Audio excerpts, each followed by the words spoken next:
red circle or square or whatever it is. There we are. We are live. And guess what? You know what that means, right? But you know the shit's fire.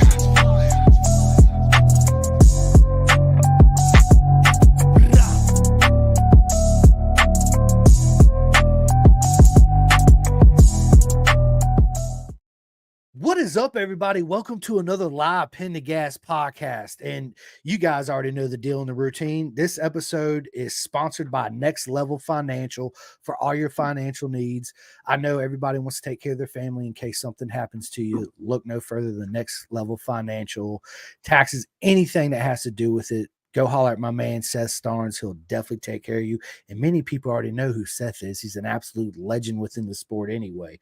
Obviously, Ryan, you can contest to this. I don't know if you wear a bison or not, but I encourage everybody to go to bisontrack.com, start your custom suit. Don't buy an off-the-rack suit because it's not going to fit you perfectly or correctly, right?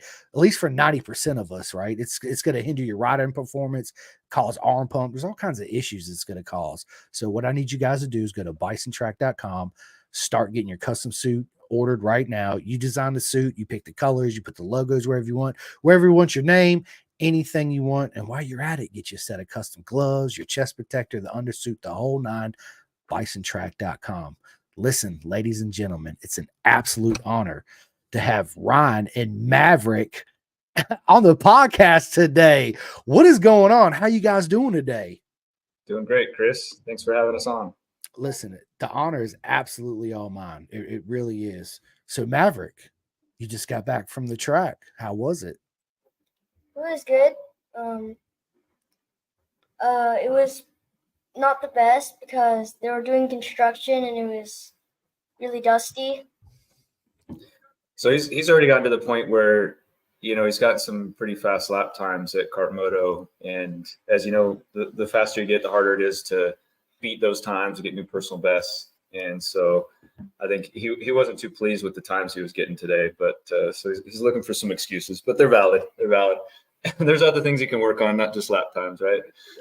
Absolutely. It's all practice makes perfect. And I heard from several of my friends when I told them I was having you two on, they're like, Maverick is absolutely proper mega fast. I was like, so that's the word going around that I'm hearing. So yeah, man, I can't wait to see what your future holds. You are absolutely the future of our sport, Maverick. And whatever goals you had set for yourself, I hope you achieve them 8 times over. Wherever you want to end up racing, right? Where is your vision at? Like, do you want to be in MotoGP or World Superbike, Maverick? Where you want to go? Where's your dream? Just wherever it takes me, I guess. I'm not really thinking about that. You're just thinking about going faster right now, right? That's right. And listen, Maverick, tell everybody, what are you riding? I'm riding a Volley 110 4-speed. Nice. Yeah, we've got a company, 11 Motorsports, that we've been working with for a year, and they've been helping him out and getting him going on an Ovale, and he's really taken to it. He started off on a little junior motard, but as soon as he hopped on this Ovale, he just liked it better. He likes how much cooler it looks. His body position's better. It's been a great thing for him. Like a duck to water, right? And Maverick, I was going to ask you where you get your love for racing from in motorcycles, but I already know the answer to that. It's that guy sitting right next to you, which is this way right here. Yeah, absolutely. So listen, Ryan, absolute honor to have you two on. I know I already said that, but let me ask you this, Ryan. I want to start off with, where did your journey begin with two wheels? My journey began when I was 15 or 16. My mom probably doesn't like this story, but she didn't want me to be on two wheels. And I had a friend who was maybe not the best influence, but he was a couple years older. So we went and we thought we were slick, and we went and bought dirt bikes without our parents knowing. But we had a plan, right? So there was an abandoned house in our neighborhood, and we thought we'll get these motorcycles. We'll just hide them by this house. Our parents will never know, right? We'll go ride them when they're not around, and It's terrible telling the story, but anyway, so we bought these two dirt bikes. It was 125 and a 250. This was my first experience really riding anything like that. Rode them till the tanks ran out of gas. We had a desert behind our house, and we were walking them to this abandoned house. And for some reason, his mom drove the back road that passes right by that abandoned house and saw us. So needless to say, she wasn't happy. She called my mom, and they made us sell those bikes back the next day back to the guy who we bought them from. So that was the start of my two wheels. That story. Don't do that, okay? Don't do what Dad did. So yeah, I was a little bit rebellious. I really wanted to get on two wheels. Obviously, had a love for them from the beginning that I can remember. So let's fast forward now till 21 years old. When I was in college, I was sitting in my dorm. This is just what I recall. I was sitting in my dorm, and I looked out the window and I saw a white Gixxer, the Gixxer with the white wheels. That was kind of my first experience really noticing a crotch rocket sport bike. And I just thought, man, that looks cool. That would be so cool to ride to school. And so from that point, I started looking, and I ended up buying a ZX6 about 45 minutes away. I've never ridden a bike like this. I went and bought it, rode it, got onto the freeway. And as soon as the freeway was turning to the right is when I really learned what counter steering was.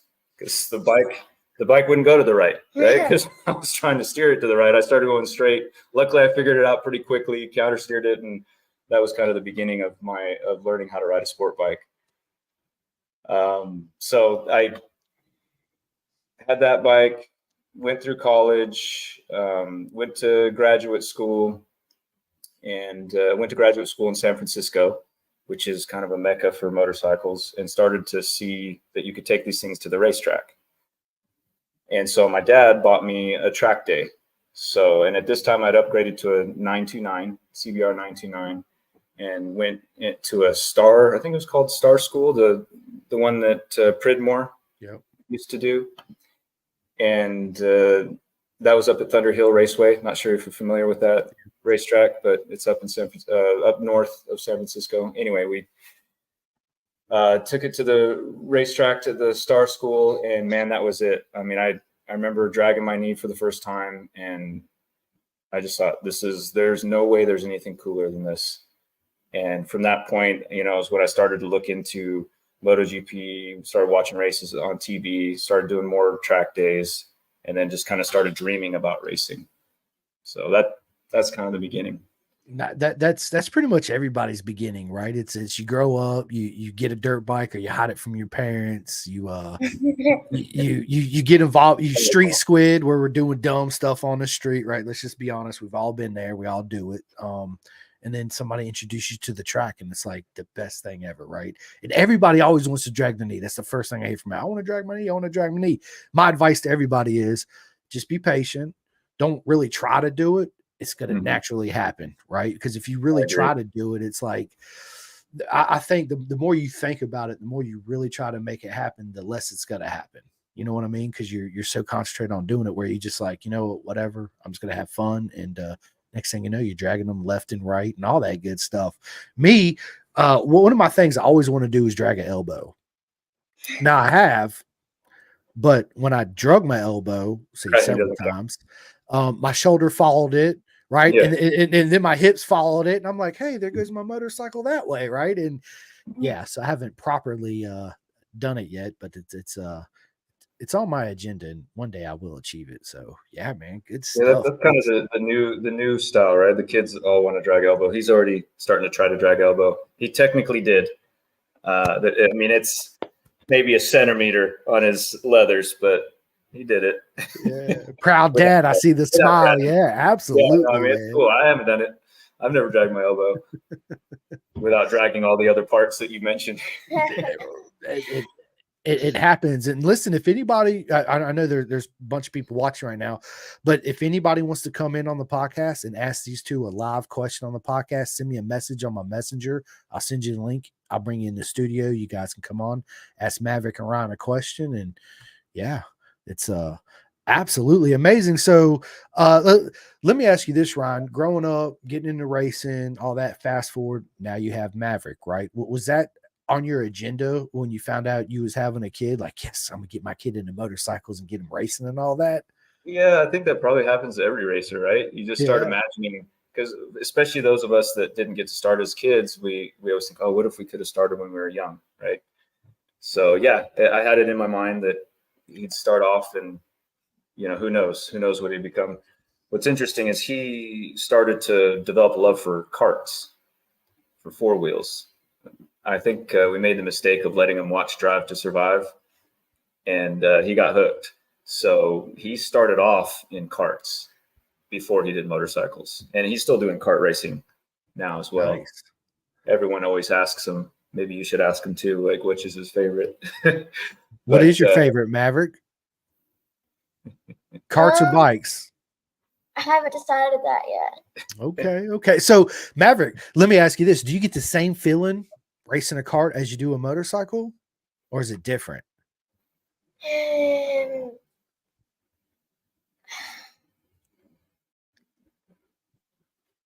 I mean, the basics, yeah, it's basically the same. Like you get in the zone and it's like, nothing else is happening. But I, the differences are, I mean, feeling G forces in a cart, not in a bike, because you're leaning over in a cart, in a bike, not in a cart. What's funny is I used to do that. In my beginning, I would lean into the corner in my cart, and everybody told me not to. And now I'm doing bikes, and everybody's telling me to do that. It's yeah, funny. it's because he was destined to be on a bike. You see. Absolutely. It's funny because the way I explained it to my friends that they're not in. Some of my friends are just they don't give a crap about racing or motorcycles or anything, and I'm like, that everything input you have on a motorcycle affects everything. I mean, everything, right? Where versus a car or cart, I could sit in it, and if I could sit all the way over in the passenger seat and drive the car, it's not going to affect the handling of the car. It's not going to change hardly anything, right? Whereas on a motorcycle, that affects everything. Every input you do totally affects the handling, the drive, the brakes, the whole nine. It's yeah, I was into kart racing there for a while. I never really did it. I used to watch it all the time. F1 too. Was never a NASCAR fan. Um, I like to go watch them live. Um, I rode in a race car before down there at VIR, and it was absolutely amazing. Talking about G forces, like you said, yeah, I'm sucked back in the seat. I'm like, oh my god, this is awesome, right? But at the end of the day, my love for two wheels, yeah, it's two wheels only for me, right? It's Drive to Survive was an absolutely amazing series. That actually helped, I think, F1, especially in America, come very, very popular. For Yeah, sure. I wish they would do something similar, for MotoGP or Moto America. I know they did. Didn't Prime do one Yeah, did one one series? series. It was 2019, I think. Yeah, Yeah, it was absolutely that would garbage. definitely help us. Yeah, it wasn't very good. I had such high hopes for it, but Mm. again, they managed to because I see when it first come out, Ryan and Maverick, when they showed it, the voices were dubbed over. It wasn't Yeah. actually the rider's voice, right? And there was no production. There was no like certain way of it. It would just kept bouncing back and forth. So Mhm. people, it even confused me. I'm like, well, what's even going on here, right? There's no rhyme or reason to it. Or Formula One, it takes you through a journey and a story of a couple different riders, a couple different manufacturers throughout the season. You see all the trials and tribulations and all that. MotoGP wasn't like that. So No. hopefully they'll be able to do it. And as far as the Moto America one, it's a really good series, I think. I think they can massively improve it. And what I mean by that is they focus too much on the top 5 and 6 guys in Superbike. They don't show no Twins Cup, no Junior Cup, no Super Sport, no none of that. I think if Moto America were to change it, and I understand Superbike's the main class, they want to promote Jay Gagne and everybody, which is fine, but they still need to at least 5 or 10 minutes do a little bit on Junior Cup, a little bit on Super Sport, Super Stock, yada yada yada. I think that would help also bring more sponsorships to the sport, instead of just solely focusing on pretty much one class and just several different riders, and that's it. It's a really good series. Don't get me wrong. I watch it all the time when it comes out. Pressure to Rise is what it's called. But again, it's just too focused on just, like I said, a couple people, and yeah. So, but hopefully they'll change it. Yeah. So we'll see, man. We'll see. I know I'm excited about the racing this weekend. Are you guys planning on watching any racing this weekend? I feel terrible, but what's this weekend? Oh my God, are you kidding? British Superbikes, man. Yes.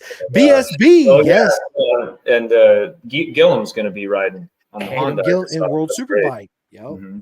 Yep. Which is good. So big shout out to Hayden Gillam. Yeah, he deserves that ride. That's awesome. Taryn McKenzie's the one that got hurt, and he's doing a stand-in, which I think is absolutely amazing, because now we got another American on the grid in World Superbike besides Garrett Gerloff. So yeah, man, we'll hopefully everything goes well, right? But listen, you know it as well as I do, Ryan, man, being in a different series, all the added pressure that comes up, because I know Hayden Gillam really wants to perform really well, right? And we all want him to. So hopefully everything will line up, and yeah, he'll put in the performance that he does here in Moto America, because he absolutely murders it here in Moto America. Yeah, he does. He's one of those riders that's so talented that he pretty much jumps on anything.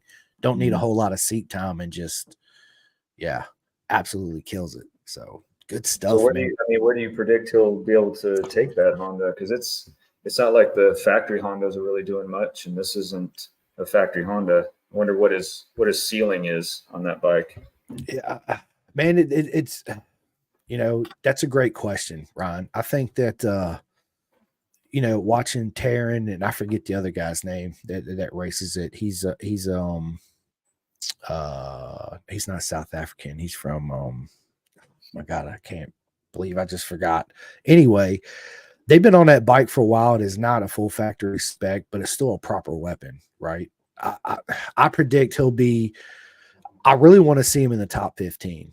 I mean, that's really all I want to see him. But honestly, I think he'll be 15 to 20th to 15th.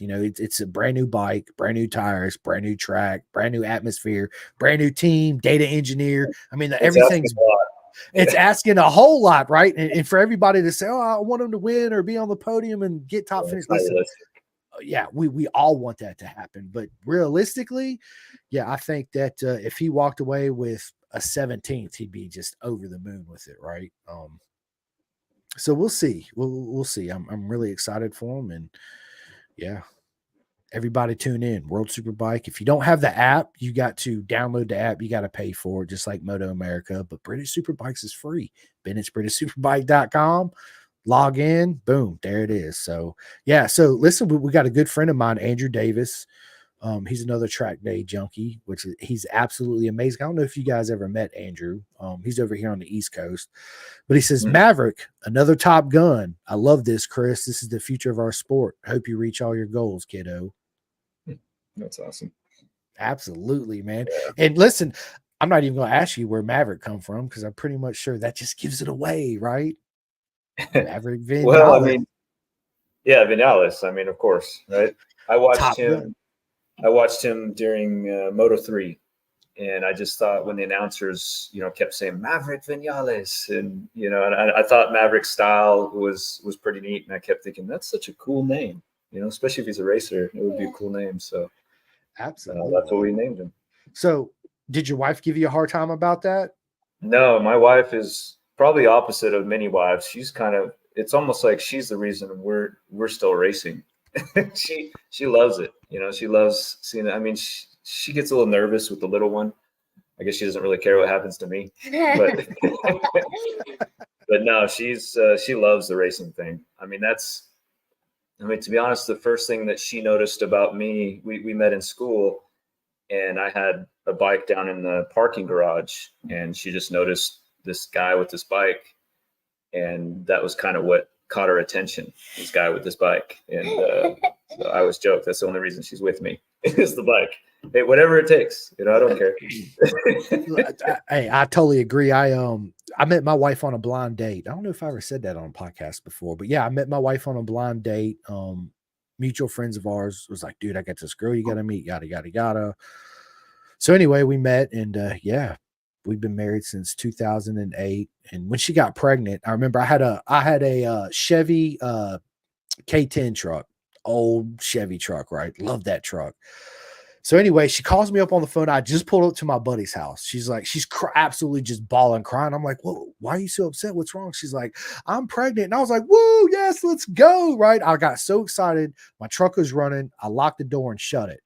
So here I am on the phone with my girlfriend at the time, telling me she's pregnant with my truck running with the keys locked into it. It's how to break in my own truck. Right. And then, everybody goes through the whole baby name. And I was like, you already know Valentino Rossi. My wife's like, absolutely not. We are not naming our kid Valentino. He's going to get made fun of and nobody's going to get it but you, right? It's like in me, that's it. So I thought about it and I was like, you know what? Let's do, because Nikki Hayden's obviously one of my favorites too. So I was like, why don't we name him Hayden Rossi? And she was like, perfect. And I was like, yes, winning. And of course, I had the same aspirations. I used to play MotoGP videos, watch the races, and turn the TV up loud. I'm like, sit as close as you can so he can hear it, with all these aspirations of my son wanting to ride. And he don't really ride, right? He's just not into it like his daddy, but he loves going to the races and hanging out with Yandel Mendia. Big shout out to Yandel and his family. We're really close to them. And every time we go to the track, them two are like, yeah, trouble. So, but it's good, right? It gets him involved. And it's funny because we come home, Ryan and Maverick, and he'll be like, well, I'm ready to ride now. And I'll be like, okay, let's go look at some bikes or whatever. And then he'll be like, I'm not ready yet. Okay, cool. That saves me about $5,000. So yeah, let's go. Right. One day is the dream and the hope. Even if you don't ever want to race, right? That's fine. I just want, I guess all parents want their children or their child, whether male or female, to have a passion or be as passionate about some as we are about motorcycles, right? Whatever it is, whether it's painting. You can be passionate about the same thing. And enjoy it together. It's something to enjoy together. So, absolutely. Yeah, I mean, that was my thought too. I mean, if he at least just rode and, we did track days sometimes together or something, or even if he just liked going to MotoGP or, watching it, which is kind of how it's been starting. He was more interested in watching Formula One. Now he's super interested in watching the MotoGP races and all the Moto America races. So, yeah. It's great when you can do it together. It absolutely it is. It's a family thing, and yeah, I love taking my son to the race. My wife goes with me. The last race she went to was the year before VR. Moto America stopped going to VR. She's been to when MotoGP went to Indy, we went every year but 1 year. So that was what, 8, 9, 10, 11, 12, 13, 14, 6 years in a row. And after that, she's like, you know what? I'm kind of done going to the races right now. You just go do your thing, and I'll do whatever, paint nails, soap operas, all that cool stuff. So, yeah. We got a good mate of mine, Craig O'Harris. He's all the way from the UK, man. He says, hope everyone is all good over the pond. Absolutely it is, Craigo. Are you going to Branch Hatch this weekend? Because that's where they're racing at, which is an absolute proper mega track. We got Noah. Can you guys see? Do you guys see everybody chiming in? Yeah, we see that. Noah, he's part of my story from when it all started. He was there at the beginning. So how did you and Noah link up? So when I going kind of back to, we did track days, then I moved to in California, then we moved to Texas. I really wanted to race, but wasn't sure where to begin. Was a little bit nervous about it, scared about it. My wife bought me a race license for my birthday to kind of push me to go do it. Yeah, she's awesome. So after I got my race license, I started looking around and realizing, so everyone that goes fast, usually they're kids, or they started on a small bike, right? what do they say? To go fast, you need to get on a slow bike. And so I wanted to start from the very bottom, from the beginning. So I went and I bought an XR 100, which was the lowest class that we had. It was for Formula 8, I think is what they call it, one of the mini classes. So I bought that bike and I brought it to my first race weekend. That's what I was going to race. To be honest, on a big track, I found it a little bit boring, but I was going to stick it out, and just kind of move myself up. But that weekend, two things happened. One, I met Noah. He was there. He was racing, I think, an SV 650, a novice, and I was just going to sleep in my truck. But he was nice enough to kind of introduce himself, and he invited me to stay over at his house, and which I thought was so amazing. I think he talked about, getting some podiums or something like that. And I just kept thinking, oh, that would be so amazing if someday I could, maybe get a podium or something. And I just remember it being I was just so green, I was by myself. I didn't know what was going on, didn't know anybody. So Noah kind of took me in. And then also that same weekend, I met Kevin Nolde. It was an important part of my story. He had this company called Rent My Ninja. So he would rent little EX 250s. And he came over. He's a good salesman, and he came over and sold me on an EX 250 being still a small bike. You're still starting, low, but it'd be a little bit more fun than riding that XR 100. And so he said, why don't you just try it out? And I did. And man, that was it. I loved it. Loved that bike. And that was what I started racing on, was the Rent My Ninja EX 250. He's a good salesman. Yeah, he is a good salesman. But really, that's a really important part of my story, because it just, I think that was one of the best decisions for me, and it's something that I always, if I can mentor or teach anyone, I really think that, especially people that come in at a later age, if they could go down to a smaller bike, they're going to develop more skills that are going to last longer. It's going to cost them less money. It's going to be less stress trying to figure it out. When these guys come in and start on leader bikes or sometimes even 600s, it's just harder to develop the skills when you're terrified of the bike.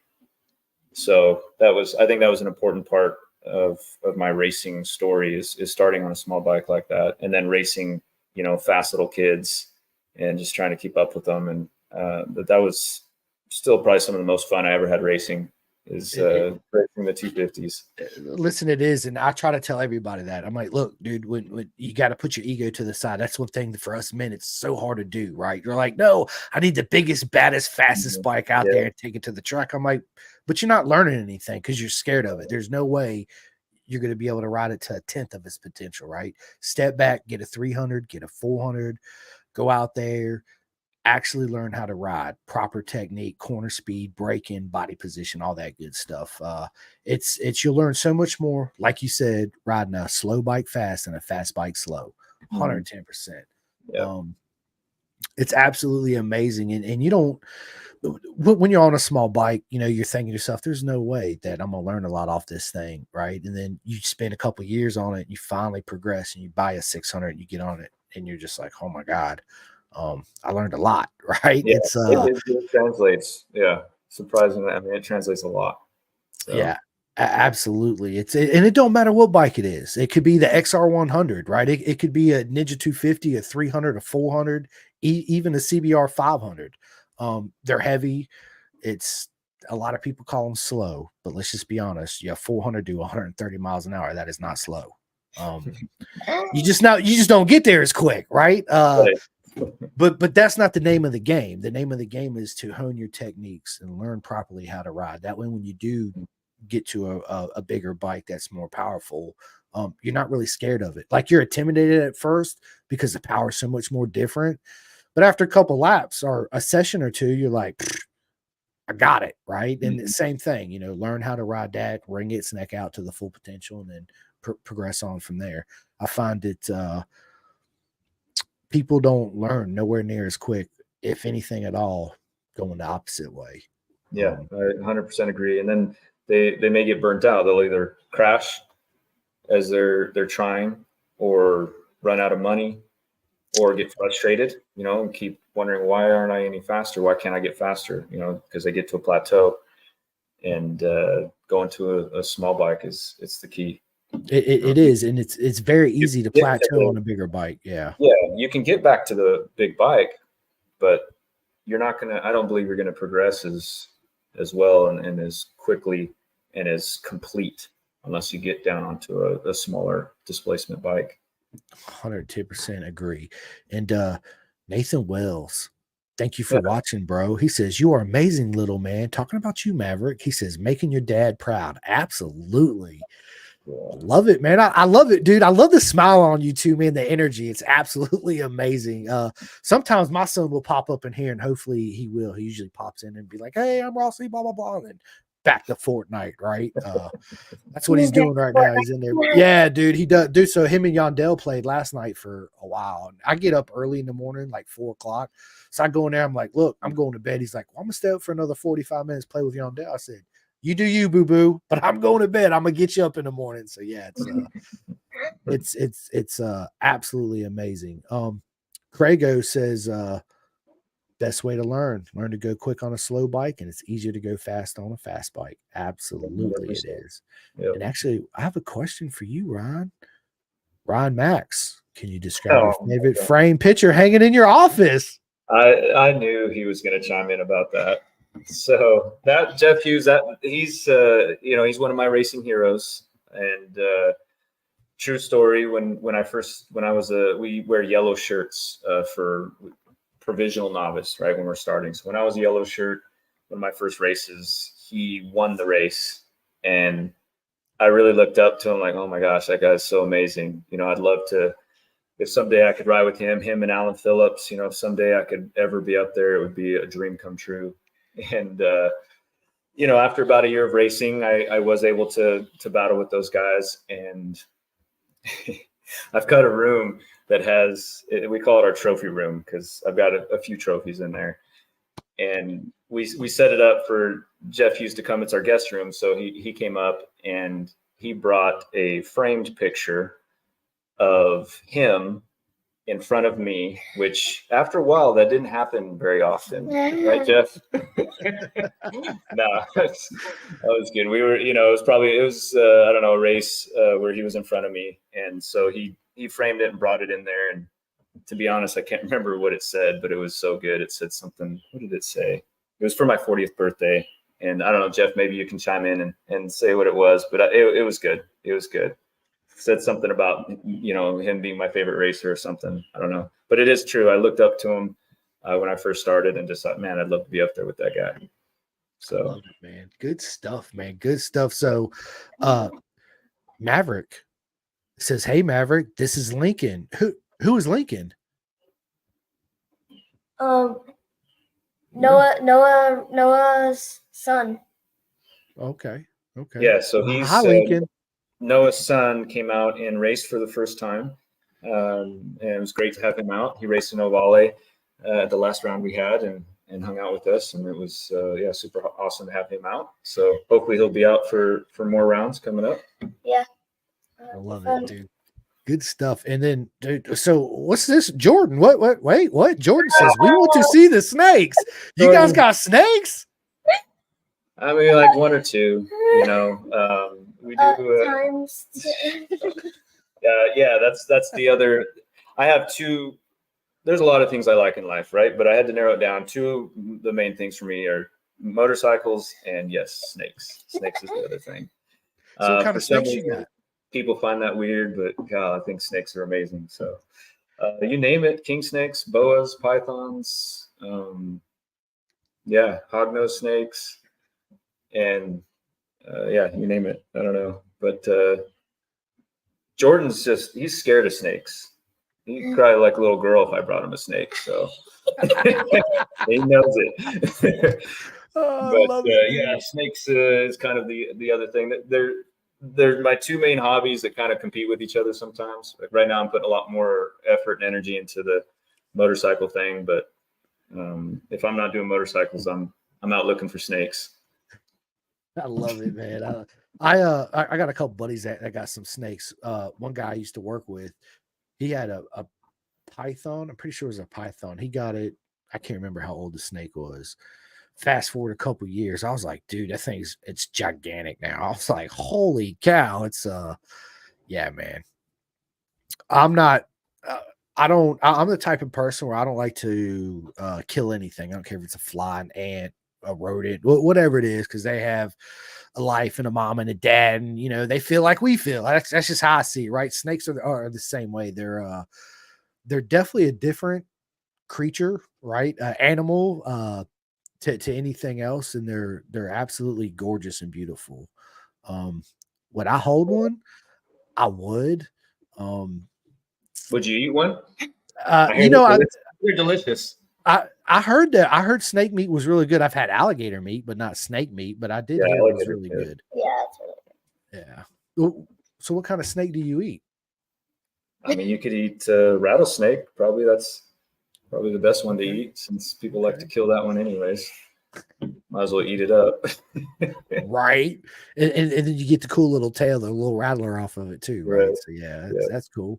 And then so listen, with Jeff Hughes says very true. Maybe the last time I was in front, 40th B-Day party. Yeah. No, yeah, that was great. That was classic. We still have that picture up in the trophy room. So I love it, man. I love it. You have to get it and send me a picture of it. I've got to see that picture. yeah, I will.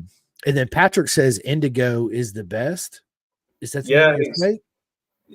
no, it's a type of snake. So indigos are fascinating snake. That's probably the biggest snake we have here. It's about 8 foot long. Super smart snakes, and they're found down by where Patrick is from. So he used to have, I think he said, basically a porch pet snake, you could say. It was an indigo that would just always hang around. It was the same one that would always hang around his house, and which is just kind of shows the personality of indigos. They really are a different sort of snake. So yeah, Patrick, I agree. Indigos are at least some of the best. Maybe next to a gray banded king snake. Okay, I have no idea. I know a gardener snake, a green snake. Yeah, I don't know too many different snakes. I've caught some snakes, of course, growing up in Florida. Yeah, we used to go out and catch snakes all the time. And I remember I had no idea. So we caught this snake. It was in the hole, and we bring it home to my buddy's dad's house, and he flipped his wig. He's like, "What are you doing with that thing in my house? Do you know what that is? It's a pygmies." It was poisonous, whatever it was. We're playing with this snake like it's we didn't know no better. Anyway, my buddy ended up getting bit by it. But to this day, he's got he's got a ton of snakes. That's where his love for snakes started. So yeah, good stuff, man. Oil Check Racing says he's a big part of why I went back to a little bike. My man knows his stuff. Yeah, man, I got to give props to him. That's Brock. Brocky Balboa is what my name is for him.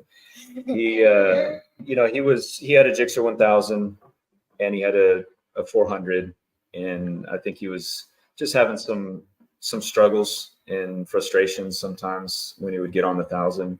And so me and Jordan, I think, tried to kind of guide him into just focusing on the 400, and he's done that. And I mean, he's gotten super fast. He's going to be an expert next year and give those guys some problems. And I think he's really been, his skills have been improving. I think he's enjoying it more. So, yeah, I'm glad he listened to us, and I think it's paying off for him. And that will pay off as he moves up, into faster bikes. So yeah. I think this will be a critical year he'll look back on. And yeah, so good on you, Brock, for doing that. Absolutely. It's Yeah, fun. But Brock, or how do you say his last name? Yeah, Orlick check. Yeah, or is it Orlick? Oil check. Oil check. Yes, oil check. Yeah, actually, I talked to Brock yesterday. He's actually coming on the podcast. I reached out to him. We had a nice phone conversation. He told, this is funny. Brock, I know you're listening. He said, man, I got a really thick accent. I said, dude, I'm a Southern. I got an accent too. Like I say, oil. And my wife's always made. She said it's oil. I said, no, it's oil. That's how you say it, right? So yeah, it's good stuff, man. Good stuff. So listen, Ryan, tell everybody what you race, what organization you race with, and I really want to get into that track record you set because I seen that smile. I seen the Pirelli. Yes, dude, I was super pumped for you when I seen it. I know Maverick's super excited about it too. So, yeah. So let me start with this might be a little bit because I feel like the story goes back even a few years, right? Okay. So as I said, I started off on small bikes, moved up a little bit to 600s at a certain point, and then kind of took a bit of a break, did some endurance racing. And then when I came back to really take racing more serious, I got on a RS 660. Actually, no, let me take that back. On an R3 again. I came back to a small bike, and I feel like my racing has almost had two parts to it. It had the first half, and then I feel the second half started up with that R3 year. So I got an R3, raced against some really fast guys, and learned a lot. I think like racing with Corey Burleson, he's kind of a legend in the CMRA. That's our local club racing. And racing with him, I feel I got really up to speed, faster, I think, than I had been ever before. Then I moved on to a twins bike, got on a RS 660, which is still probably my favorite bike of all time. I love that bike. And went pretty quick on it, but started to feel like there was something missing. I had never raced a leader bike, hadn't really even raced a 600 in a real serious way. And I'm not getting any younger, right? So I started to feel like I needed to see what I could do, on a bigger bike. And my wife pushed that even more. So last year, yeah, she's crazy, but we love her. She bought me an R1 that came up for sale. Yeah, because we talked about it, like, well, I wonder what we could do. Will my speed on these bikes translate? Yada yada yada. If I never, if I'm 60 years old sitting on the porch, will I wonder, well, what if I would have gotten on a leader bike? Yeah, what if I never tried it? Or, well, yeah, what if I would have? I felt that I would be a little bit pissed off if I hadn't ever tried, right? So she bought me that R1. We went and tested it a couple days and went pretty well on it, I thought. And then that's when we started to think, well, okay, maybe let's give this a try and race it. And at that same time, this is, I think, a pivotal part of just the timing of everything, is we met Jordan Rhodes of 11 Motorsports, and we started to hit it off, kind of come together and talk about things. I started to, I met Michael Nadeau. He's the owner of 11 Motorsports. Met some of the members. What they do is kind of it's a membership at the racetrack, and they do a arrive and rides at different racetracks across the country, and really neat membership program that they do. And I just started to see a family that I could kind of become a part of as we tried to pursue this, leader bike racing that we were going to try. And, that's the premium bike. That's where arguably the fastest riders of the club are in. So I thought, well, that's my best chance to see where I measure up. And this is, great mechanic in Jordan and shop 11 to kind of help me do it, because until then, in a lot of ways, I was winging it with my mechanical. I'm not a mechanic, and so my maintenance isn't the best.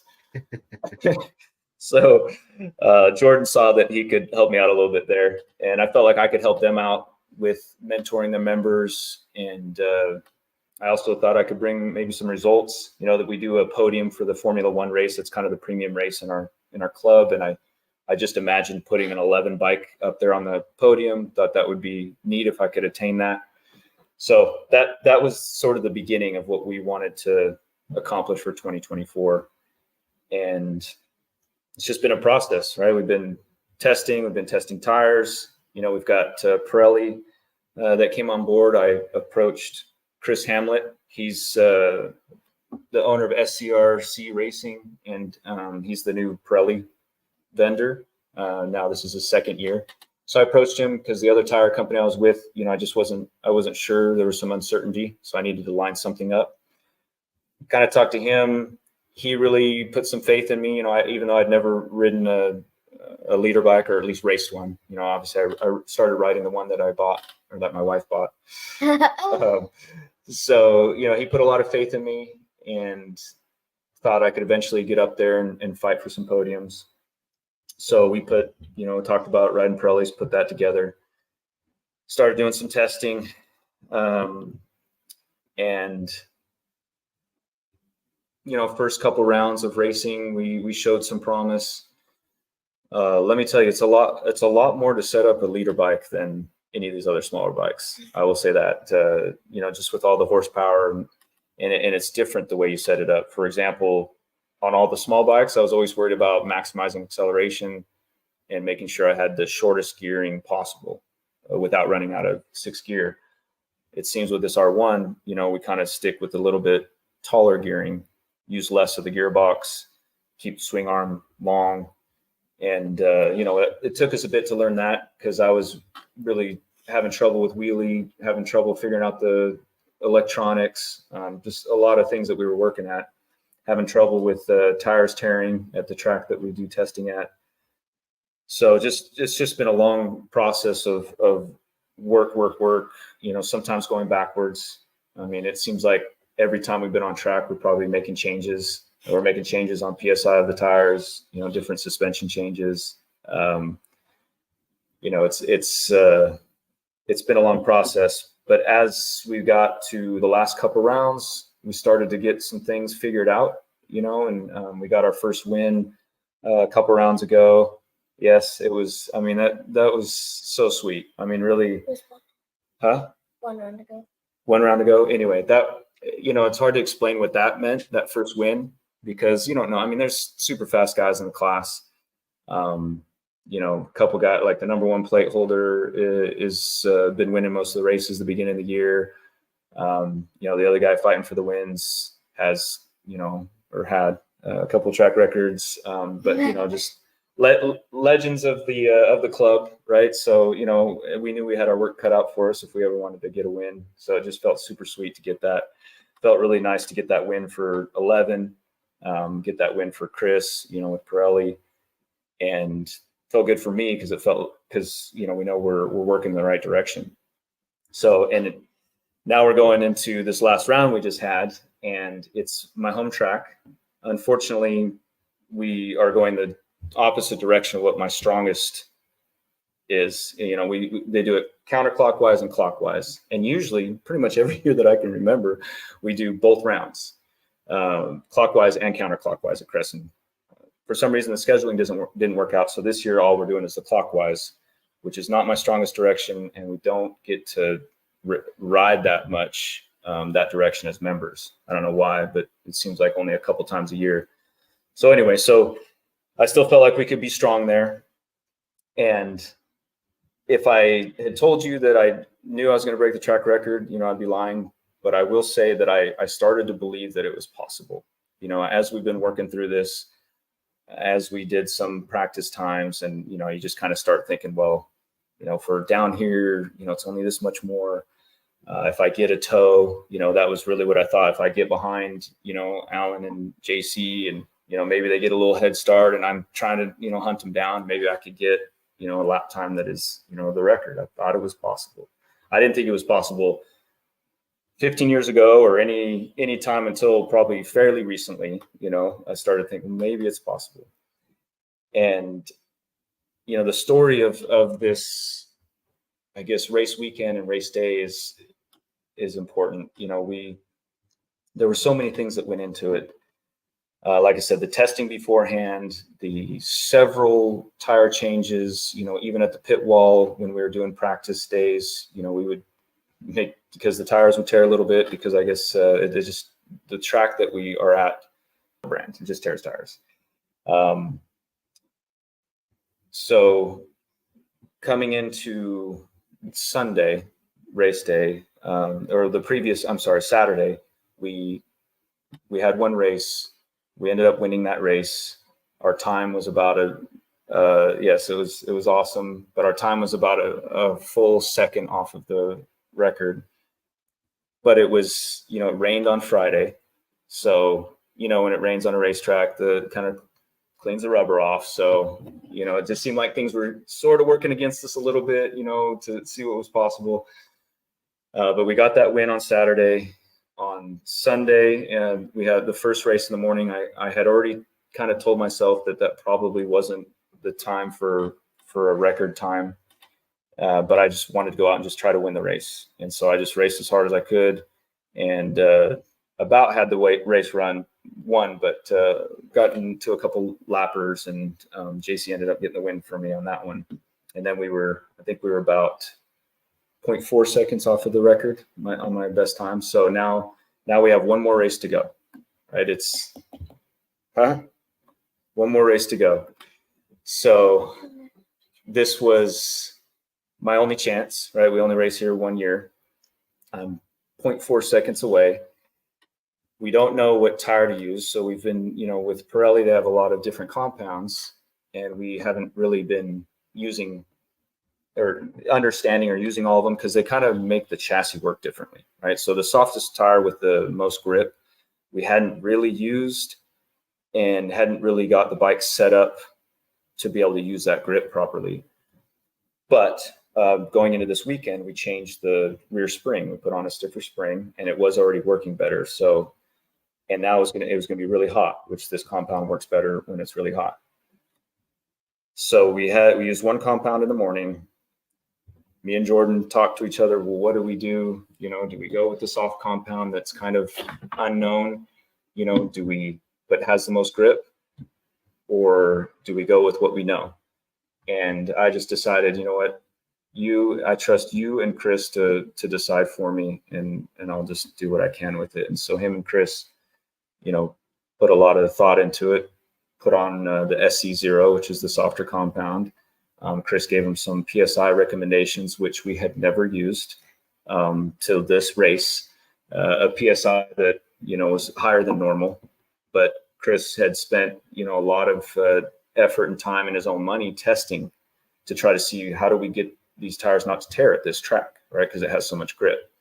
And so he came up with a PSI that worked, but it's well out of the range of what us racers are used to using, right? So, but I didn't even want to think about it. I just trusted Jordan and Kris to figure that out.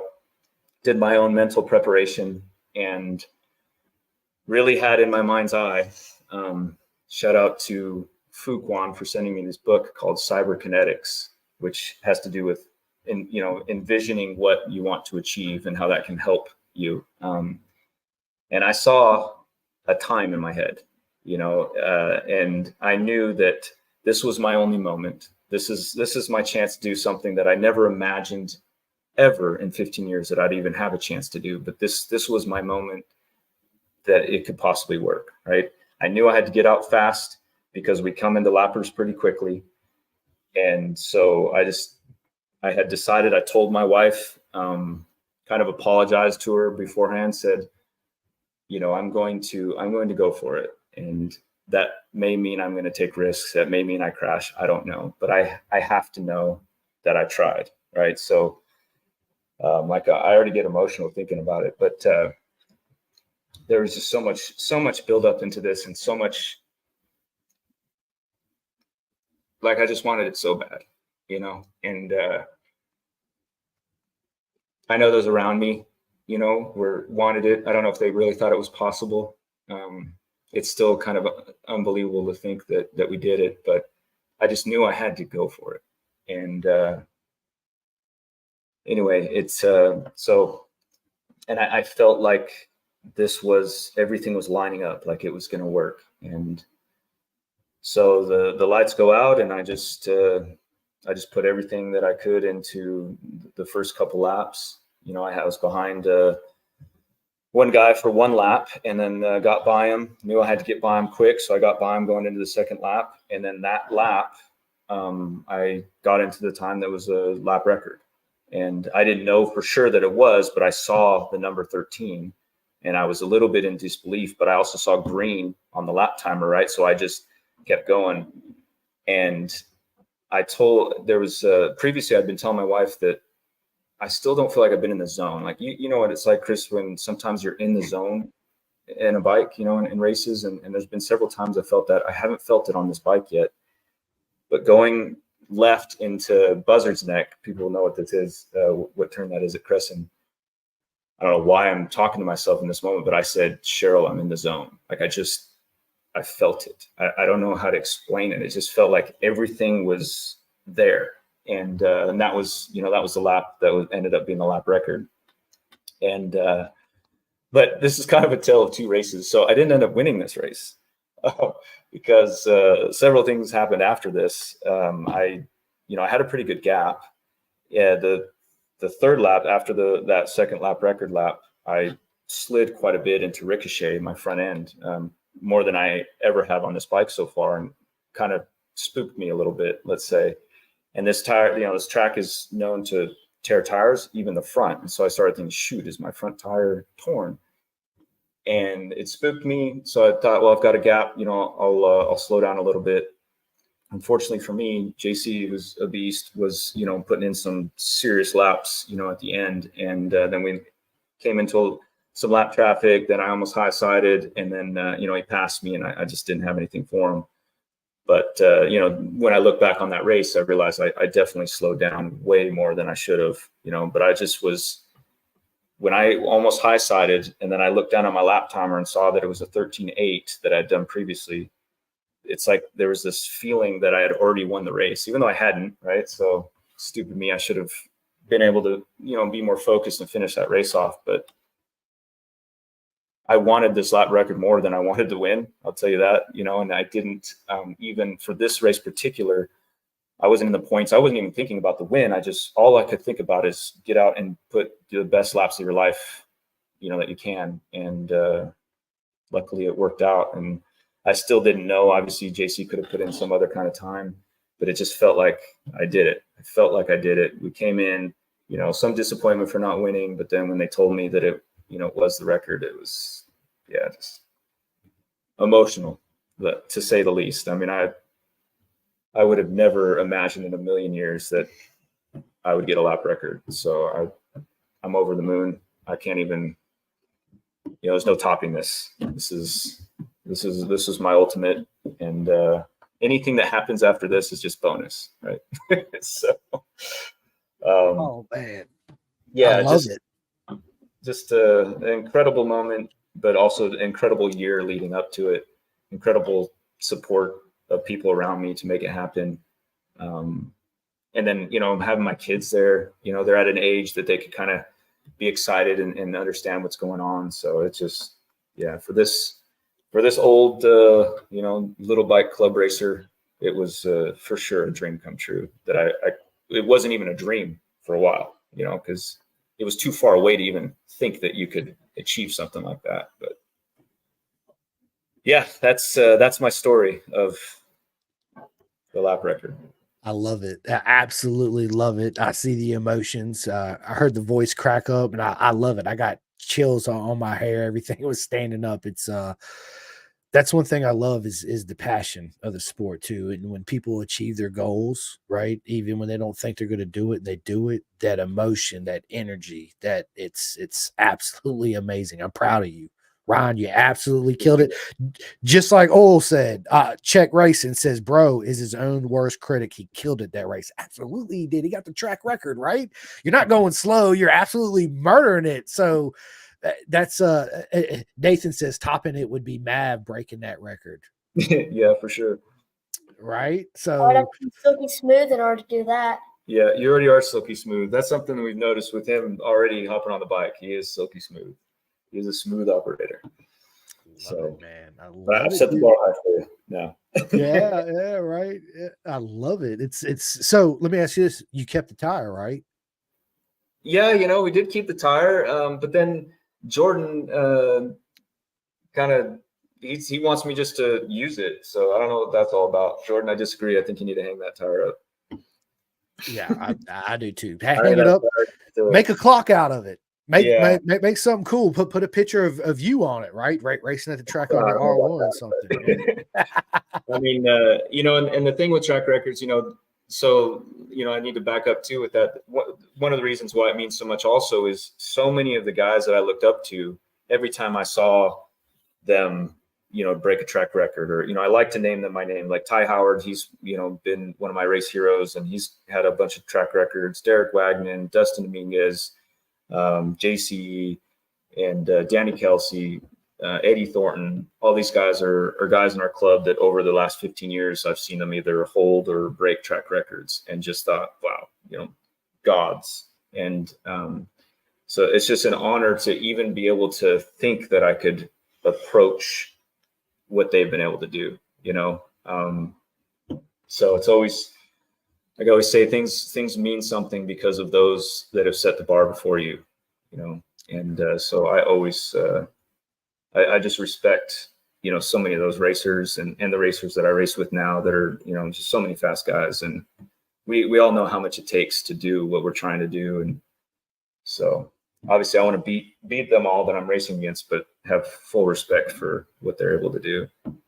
Yeah, 100%. And that speaks volumes of our community. I call it our beautiful circus, right? There's nothing like the camaraderie, the love and support that everybody shows for each other. Of course, Maverick, when you get on track, that visor goes down, dude. It's like Spartan versus the Persians, right? 300. I'm gonna murder everybody, but as soon as we get done, that helmet comes off.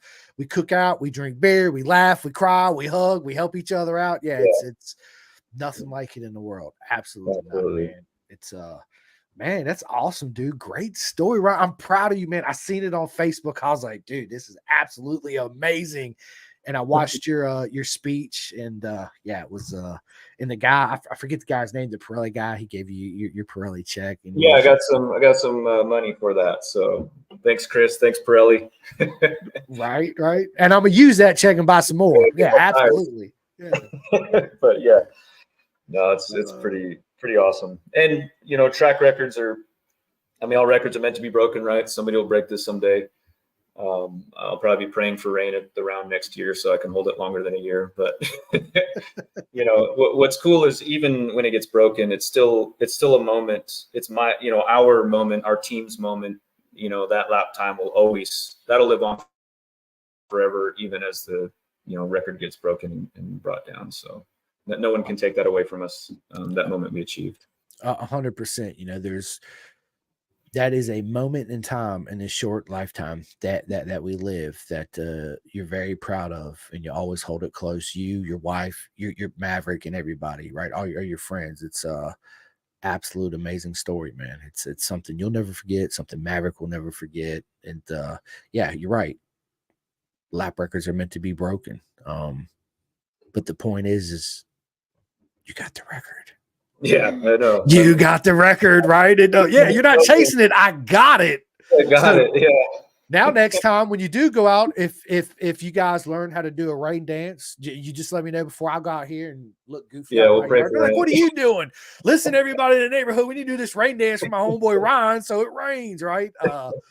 But now, the goal is to go even faster and set the bar even higher. Yep. Which you will achieve. Yeah. I had one guy was like, "Are you drinking beer?" I'm like, "No, this is liquid death." I like my liquid death. My wife's like, it does, right? It looks like a beer, but yeah. So what is so special about that water? I don't know. It's good. It's just water. I mean, let's just be honest. Water, whether it's in a bottle, a can. Yeah, it's good. Like Dasani water. I do not like Dasani water. It tastes chemically, if that makes sense. I don't know what it is about it. But I don't drink soda. I don't drink tea. The only time I drink soda is like a rum and Coke, a Jack and Coke, but you'll never catch me ordering any type of sodas, not tea. I got ADHD. So when I was growing up, my parents never put me on, because back then it was Ritalin, right? And they're like, no, absolutely not. So they completely changed my diet. Yes, I still got ice cream and birthday cakes and still got some cereals, sugar cereals every once in a while, but I'm not going to say I was on a super strict diet, but they really watched what I put in my body, like red dyes, blue dyes, yellow dyes, like all that affects the way you think and all this stuff, right? So, I just grew up drinking water, man. So I do. So if I do have a sip of soda, right, like Dr. Pepper, my son loves Dr. Pepper, my wife, Mountain Dew, all this, it's good. Who don't, right? It's absolutely good. It really is. But I could literally drink it, and within 5 minutes, I have got to use the bathroom 2 or 3 times, just because my body's not used to processing that type of sugar. Right. Yeah. That's terrible for you. It is. Another thing too is like processed sugars, right? They try to keep me away as much as processed. Natural sugars are good for you. Your peaches, your fruits, your stuff like that. But I really try to do the best I can. Watch my intake of what I drink. Well, of course, just water, but what I eat as far as like I don't eat fast food. Like, of course, Ryan, if I'm on the road, I'm going to mid Ohio. It's midnight. Yeah, that's the You only know, thing open. I got to. I'm starving, of course, but I would rather stop by like a Sheets or something like that and buy me, some cheese, some beef jerky, goldfish, something like that to knock off the hunger to get to where I'm going and eat. But I like to fast anyway, so um, it's all mental, just like racing. It's it's all like right here, right? It all is. right. It really is. I relate that to everything. Look, my good buddy Cole King, which is an absolute legend. You guys stay tuned because Cole's coming on. Says water in the can tastes much better. LOL. None of that plastic taste. That could be it, Cole. You're right. Is the plastic. I'm not a big fan of plastic water. Hey, Maria And says, that can is funky fresh, right? dude, you guys check it out, man. Yeah, Liquid Death, man. It's absolutely good. So you guys go, man. When you guys get off here, go buy it. It is kind of expensive. I buy it when it's on sale from Food Line down the street. You get Most eight, delicious water. yep, 8 tall cans. It's like $13. But it's really good. Even my son's like, dude, this is the best water ever. Yeah, absolutely. My wife's like, you paid $13 for that? I'm like, try it. She's like, it tastes like water to me. I'm like, oh no, it don't. Right? It's the best water out there. I mean, do they have special mineral content that they put in there, or it can't just be the can it? I mean, dude, it's you know what? I've never really read the it just says bottled source in Bland County, Virginia. So hey, I'm in Virginia. I didn't know that. It's bottled at the source, Bland County. It's supposed to be like a spring natural artisan water, but it don't say ain't it supposed to have ingredient. It don't say. It's good water. That's all I'm gonna say. It's absolutely good water. And they also have like they got sparkling water, they got teas and stuff like that too. So if you're not a water drinker, they also have that for you. Yeah, good stuff, man. Good stuff. But listen, dude, we've been on this for an hour and 6 minutes. I told you it was gonna go by so fast, right? It's like, yeah, it's crazy how fast it goes. I definitely want to do a part two. So we'll me and you and Maverick will definitely schedule a part 2 of the podcast because there's so much more we still got to talk about. Maverick, I can't wait to follow your journey. Yeah, you need to follow him. He's I'm going to. Absolutely, I'm going to. We'll definitely get you guys both back on and talk about Maverick and his track records he's going to break, and one day he's going to beat his daddy's track record, right? I mean, Yeah. I think he's kind of working at it already at the kart track. He's got Kart Moto is the kart track that he rides at all the time. They help him out, and he's been putting in the work. Also has a lot of support. Whatever you do, always give 100%, unless you're donating blood. Unless you're donating blood. You want to give 100% of that. Good one. Oh, I love it, dude. That was great, man. That was great. Hooves. Hello, Hooves. Says lap time story was great. Chills, bro. Absolutely. My hair was standing up when it honestly, dude, I'm not gonna lie, dude. If you would have broke out in tears, I would have cried too. The emotions, the energy. That's what I love about it, right? That's what I love about friendship, commodity, racing, sharing the same love, it's yeah, how could you not, right? It's absolutely amazing. So Ryan, what you got going on in the future? Where are you gonna be racing at next? So I'm glad you asked, because hopefully people come out to Eagles Canyon Raceway in Decatur, Texas. I would say that's probably arguably the best track in the country. One of the best. I don't want a big old debate or comments coming on there, but I think it's one of the best. When you look at surface and layout, it's an incredible track. And so we'll be racing there in 2 weeks. Yeah. 2 weeks. So I know that, we've got an exciting class. The leader bike class right now that we have, there's a handful of guys that could win at any point. It seems like the podium's different all the time. So super exciting class to watch and be a part of. So I know they'll all be gunning for the win and the podium, and so will I. So it should be a lot of fun. Absolutely. And, he'll be racing there as well as Ovale.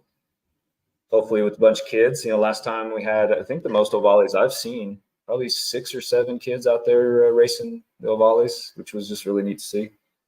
We need more, right? We need to grow the sport. Absolutely, we do. Yeah. Starts I need to link you up with my good buddy Michael Carrera down there in South Florida in the SFL Mini GP. It's to me, it's one of the best programs in America. I've heard that. 100%. Yeah, I've it heard is. that. It's I know you're in Texas and they're in Florida. It's a Yeah, far. But if you guys ever make it down there and you're good to go, let me know. I'll put you in direct contact with them. It's absolutely amazing. And what I love about SFL Mini, Ryan and Maverick, is that you don't need a bike. You don't even need leathers, helmets, boots, or gloves. You register, you show up, they provide everything. Wow. 110%, right? So let's say you wanted to get Maverick in the sport, never rode before, you don't want to go out and spend $3,500 on a bike, a used bike, and then, $500 on the leathers and $500 on a helmet. It adds up really quick. You can go down there, register, show up, they provide everything. And then you can rent bikes too. So let's say you don't like the PW50 or whatever, and you want to try the Ovale, no problem. That they have all those there, and that's great options. And they're pumping out legends of the sport. I mean, Avery the Lap Slayer Dreyer, Ella Dreyer, Isaac Woodworth, Andrew Way. The list goes. I could sit here for an hour naming all the legends that are coming out of there. So, what do you think makes that? I mean, besides some of the things you said, what do you think makes that place so strong, or that organization? What is it about them that brings in the crowd? They're different than everybody else, right? So imagine going to a place like when we were growing up, Ryan, where our parents didn't have to spend all this money. We could just take you to the track, register, pay a rental fee, and everything's provided. I mean, there's no other place that I know of you can do that. It's like an arrival. Yeah, it is. So it's easy, accessible. Dude, the commodity is absolutely amazing, which you two already know, and everybody that's listening that's in two wheels already knows, right? And all the friendships you make, they got photographers like Matt there. Listen, it's a family, right? A family of speed. The book is speed, right? It's everything, the commodity. So his son Juju, which I'm a huge fan of, Julian Carrera, races in the British Talent Cup, and he's racing this weekend. It's a great pathway, and I wish that Moto America would step in and actually recognize it and promote it and help it out. I mean, I run his logo on the sleeve of my shirt. I always talk about him all the time because I believe in their program and what he's doing. It's absolutely amazing. Like I said, you can show, and even Ryan, let's say you've never been on a bike before. We're 40 years old. We want to go out with dreams of dragging our knee. Guess what? We ain't got no suits. We ain't got none of that. You just register, show up, dreams come true. There it is, right? And the next thing you know, you're asking your wife, can I please buy this bike? No, I ain't getting no bike. Yeah, I'm going to go buy this bike. You know how that goes. But in your case, your wife's like, yeah, absolutely, let's do it. Yeah, you better go get this bike. You better go ride this bike. Yeah, right? She's like the opposite. Really, I mean, it can't be overstated. She believed in me probably, I mean, more than anyone, and really wanted me to go try to see and show what I could do on a big bike. And so I owe a lot. I owe a lot to her, for sure. Probably do even more than Jordan. She did. I'm sure she did. I love it, man. I love it. Your bike so fresh and yeah, Jordan's been a huge part. It keeps my bike so fresh and so clean. It's really important for him to. He said when we first talked a year ago and talked about doing this, he wanted our 11 bike to be, the cleanest bike on the grid, and I think he does a good job of that. It definitely would not be that clean if I were in charge, and he knows that very well. So let me ask you this, Ron. So you said you're not really big on the maintenance, dude. Have you learned a lot more as far as maintenance on motorcycles to help Maverick and teach him? Oh yeah, for sure. I mean, if Jeff Hughes could probably attest to how bad I was. I mean, I couldn't change a wheel, with my 250 time back then. So I've come a long way. It's still not up to snuff with a true mechanic or some of the other racers that are really good at it. But no, I can change a couple wheels. I can check tire pressure. I can change clip-ons. right. I can change the brake lever and the clutch lever and the lines. Yeah, sure, no problem. Yeah. Put rear sets on. It's funny because I was talking to another buddy of mine, and he was talking about tire pressures, right? And he's like, what was he running? I forget what he was running, but he said he ended up putting like 43 psi or 42 psi. And I was like, holy cow, what are you kidding me right now? Something it might not have been that high, but it was way above what you normally run, right? And he said it fixes handling issue, and yeah, it's just kind of crazy. Yeah, it's crazy how much PSI in tires can make a difference. I still am kind of shocked at how much it can make a difference in feel and performance. Speaking of that, man, like I'm not a big fan. Just taking it to MotoGP real quick because this tire pressure rule, right? It's to me, it's like, why even have it? I mean, it's well, it's a shame that, the Marc Marquez deal, right? Where it was off for such a short amount of time and by such a small amount, and they docked him several positions, right? Yeah. I thought that seems a little harsh, and just knowing that he had to manage how he was racing because of that. Yeah. I don't really. I don't understand all the ins and outs of it, but it seems a bit extreme, the tire pressure rule. It is. Maybe it's super necessary, but it seems a little extreme. Maybe at that level to a point, but I think if you got to look at the whole picture, I think it's not just the tire, right? I think it's the front aero makes a big difference because it puts so much more downforce on it. So a bike without aero is not going to have all that downforce on the front of it, or it's not getting so hot, right? I think just everything in general has something to do with all that. But as far as if you're going to allow an organization to come up with these ridiculous looking machines, because let's just be honest, they're not that good looking, not in my opinion anyway. It's just absolutely. You like look, Mike said, "Don't let him fool you. He can wrench." LOL. That's a karting friend, and no, he knows I can't wrench. Mike can wrench for sure. Mike has been a huge part of why we're still karting. Totally honest. In the karting world with the four wheels, you have to know mechanics that much more than in bikes, in my opinion. And I was pretty overwhelmed when we first started, and Mike really took us under his wing. And I say it a lot, and I can't overstate it. We would not be karting still if it weren't for Mike. So he got us through that, kind of like what you're talking about with the Rive and Riot. He just basically did everything for us at the beginning because I just didn't have a clue and I was getting frustrated, and really helped us out. So can't thank Mike enough for sure. Absolutely. And his son's a beast. Quite literally, that's his nickname, the Beast. You gotta look out for him. Emmett Eddles. He's one of the fastest kart racers here in Texas by far. Emmett the Beast Eddles. Emmett the Beast Eddles. I love it. I love it. So did you guys go to the MotoGP race in April? We did not. At COTA? No, I was there. Hopefully, I'm gonna try to make it next year. So if I do end up going, we'll definitely got to meet up, man. 100. I wish you were coming to COTA. That's gonna be North America COTA. I wish I could, man. I can't. We'll be making another run at Twins Cup. Yeah, I'll definitely be watching it and cheering for you 110%. I'm going to the next race I'll be making is Mid-Ohio and then Jersey for the last round.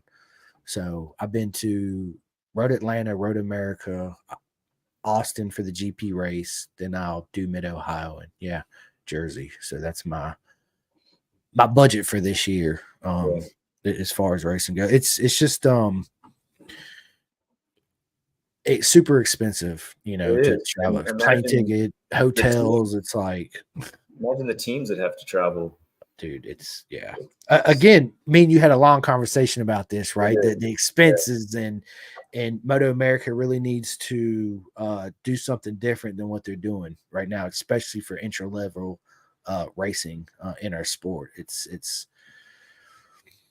It's almost like they're only solely catering to, in order to make $1 million in racing, you got to show up with $1 million, right? So that type of scenario, like the really wealthy people that can actually afford to do it. Because I know if my son was fast enough to say, I want to race in Junior Cup, I don't have $30,000 to buy you a bike, right? I mean, come on, man, that's just ridiculous. Moto America, for real. For a Junior Cup, wake up. It's something that really needs to change if our sport's really going to grow. Now they keep going down this avenue. I don't want our sport to ever die out or go back to the DMG days where we only had 6 rounds of super bike racing and hardly any support classes going on. But I think that if they keep going down this route, I don't think anything good can come from it, because not everybody's going to be able to afford it, you know. Did you watch Ben Spee's comment on the New Talent Cup? No, I have not. I thought it was interesting. I mean, I agree with him in that. I mean, it was interesting to hear him say this, because you often hear GP bikes, learning on GP bikes, and then having to race production bikes is a lot better pathway than the reverse, right? And I mean, I agree with him there. That the problem is just the cost, like you said, that the cost of entry. Just I don't know. It just seems like Moto America could do something to help out the cost of entry. You know, the idea of the bikes, I think, is great. I mean, I guess we'll see. I think the grid's going to be smaller. I don't see. You know, it's going to eliminate a lot of the just dad son grassroots kind of guys that maybe put together a fairly cheap Ninja 400 and we're able to make the show. But this will, I think, eliminate those guys, and it'll just be teams that have money, and there's just less of those out there. No, you're right. It's going to make a lot of people mad enough to chew nails and spit tacks. That's right. I love you, Maverick. You're absolutely amazing, dude. I love it, man. It's good stuff, man. And you know what else I think they could do better too is bring different manufacturer tires in there, right? And Moto America, stop charging everybody $450 for your fake tires, dude. Really? Like, yeah. They could do so. Or so give a bigger discount if you're going to have a spec tire, bro. For real, like $450, and that's the biggest cost. One of the biggest costs in race is the tires. You know, $3,000-$4,000 in a set of tires. It's just, yes, you could flip them, yada yada yada, but still, you're right. In order for us to progress and have a future for our young talented legends, as far as Maverick and everybody else up and coming, man, we need a cheaper form for parents to be able to afford. I mean, I already work a full-time job. I don't need to work 2 or 3 more full-time jobs just to buy a set of tires and make it to Wisconsin for a race weekend where I'm driving 14 hours, literally setting up, waking up early in the morning, hot pit, cold pit, tire warmers, generators, blah, blah, all this stuff, making food, doing the whole 9, and then packing up Sunday as soon as the race is over and driving another 14 hours home just to wake up and go to work on Monday. Yeah, that's tough. And spending $8,000 over the weekend or whatever, there's $5,000. That's a lot, you know. That don't include the cost of the bike or any of that. That's you already have it. It's yeah. So hopefully they'll change it and do something better. But we'll see. We'll see. Yeah, we will see. So yeah. So and I noticed the Rossi poster up in the background. I know we talked about this earlier. So I turned 46 this year, which sounds crazy to say. Great age, right? That's what you turned? Yeah. Yep. So obviously it's my Rossi year. I mean, when I first started watching, in 2003, Rossi was, the man, and I've been a fan ever since. And, the 2003 to 2004, was just, he was already a legend, but I feel like that cemented his legendary status moving on to the Yamaha. So that's kind of part of, I like things to have stories and meanings. So it's been a little bit of my background inspiration. I kind of have my livery on my bike, inspired by his Yamaha with the three little stripes on there. That's where those come from. And kind of the blue and neon, which I haven't really done over the last 15 years, even though I'm a fan of his. Just felt like, well, this is the year. And then his book.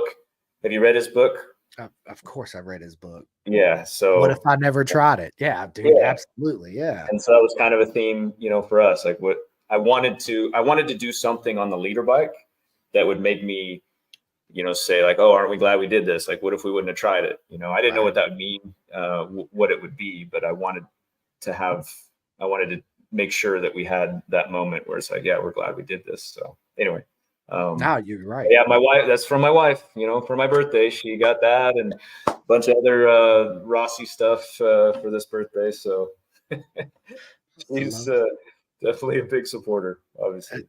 Good stuff. And what you were so I discovered Rossi. Man, I've been watching road racing a long time. I discovered Rossi in 90 into end of 95, beginning of 96. I liked his charisma, his energy, the way he celebrated his helmet, all this cool stuff. And then you're right, when he left Honda, he made a point. That's the whole reason why he left Honda was the bike don't win the championship. It's the rider that wins the championship. Honda's like, no, we got the best bike, blah, blah, blah. So he's like, okay, I'll go to Yamaha, which hadn't won a title since 1992.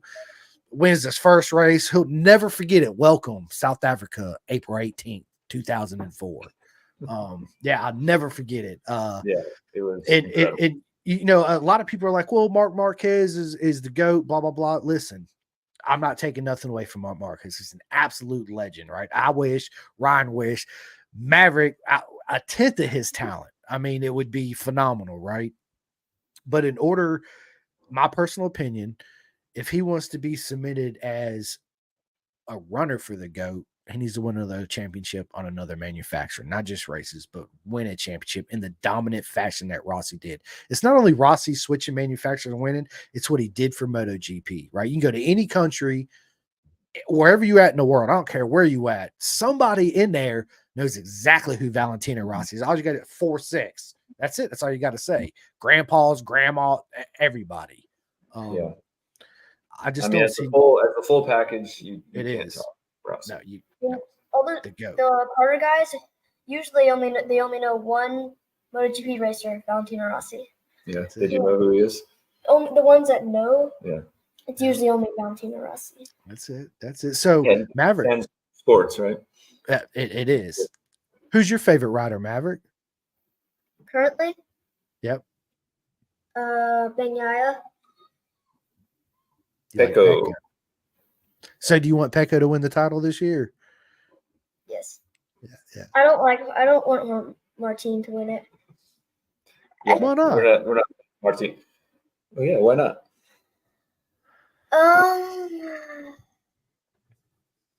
He's kind of a hothead. I agree. I love kids, man, because they just tell it how it is, right? It's listen, okay.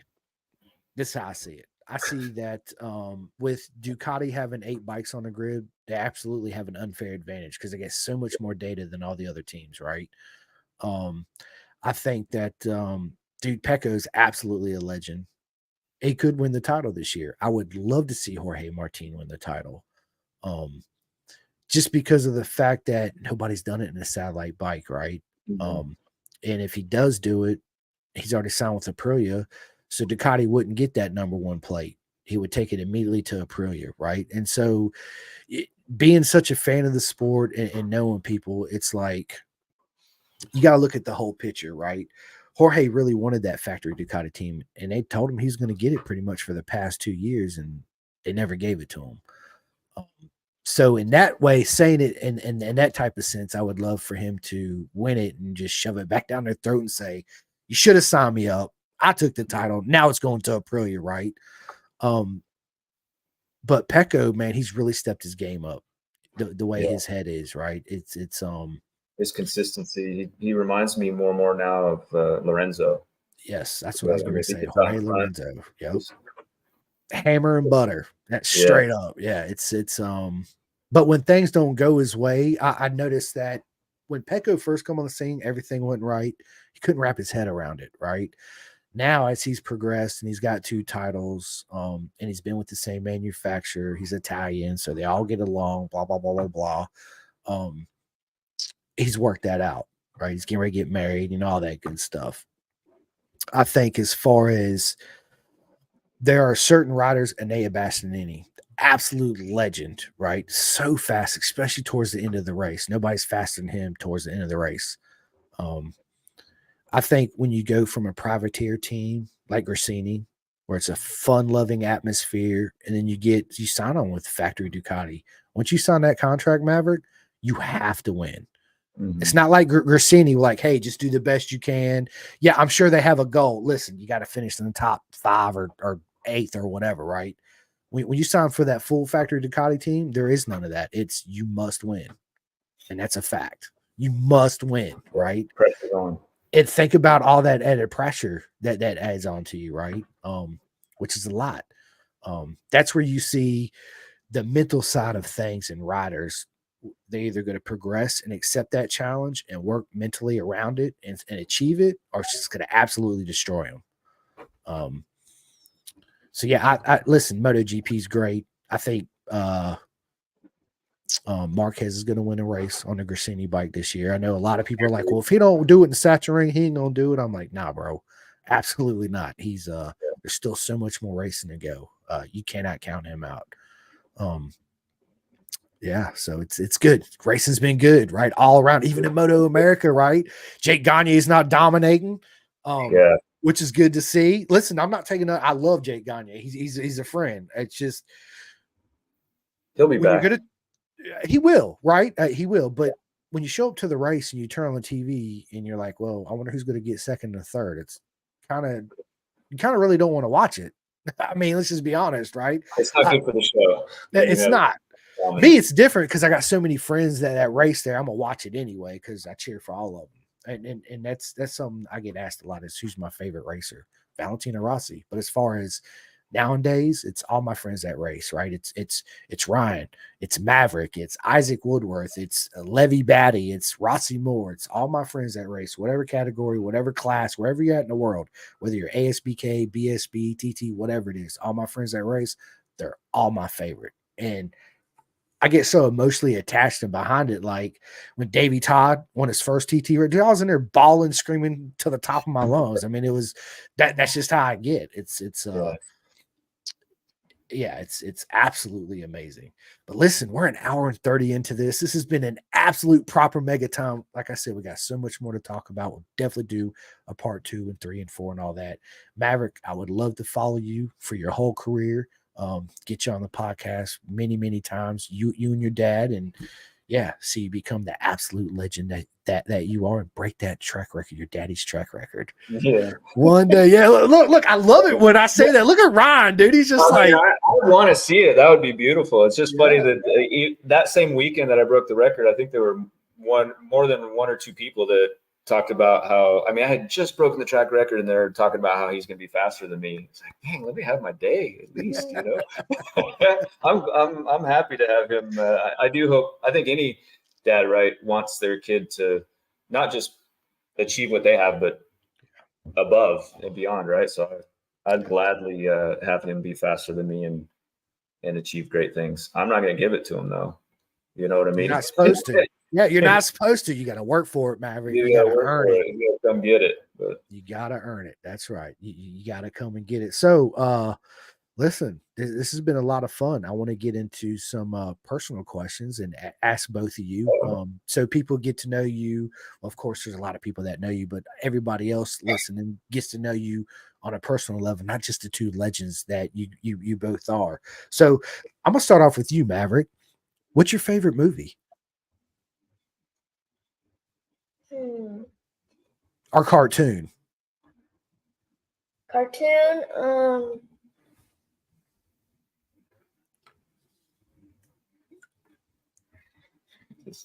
I'm just gonna name one of them. Okay. Cars 2. Not 1 or 3. 2. 2's the one, huh? I love it. In movie, Maverick, what's your favorite movie?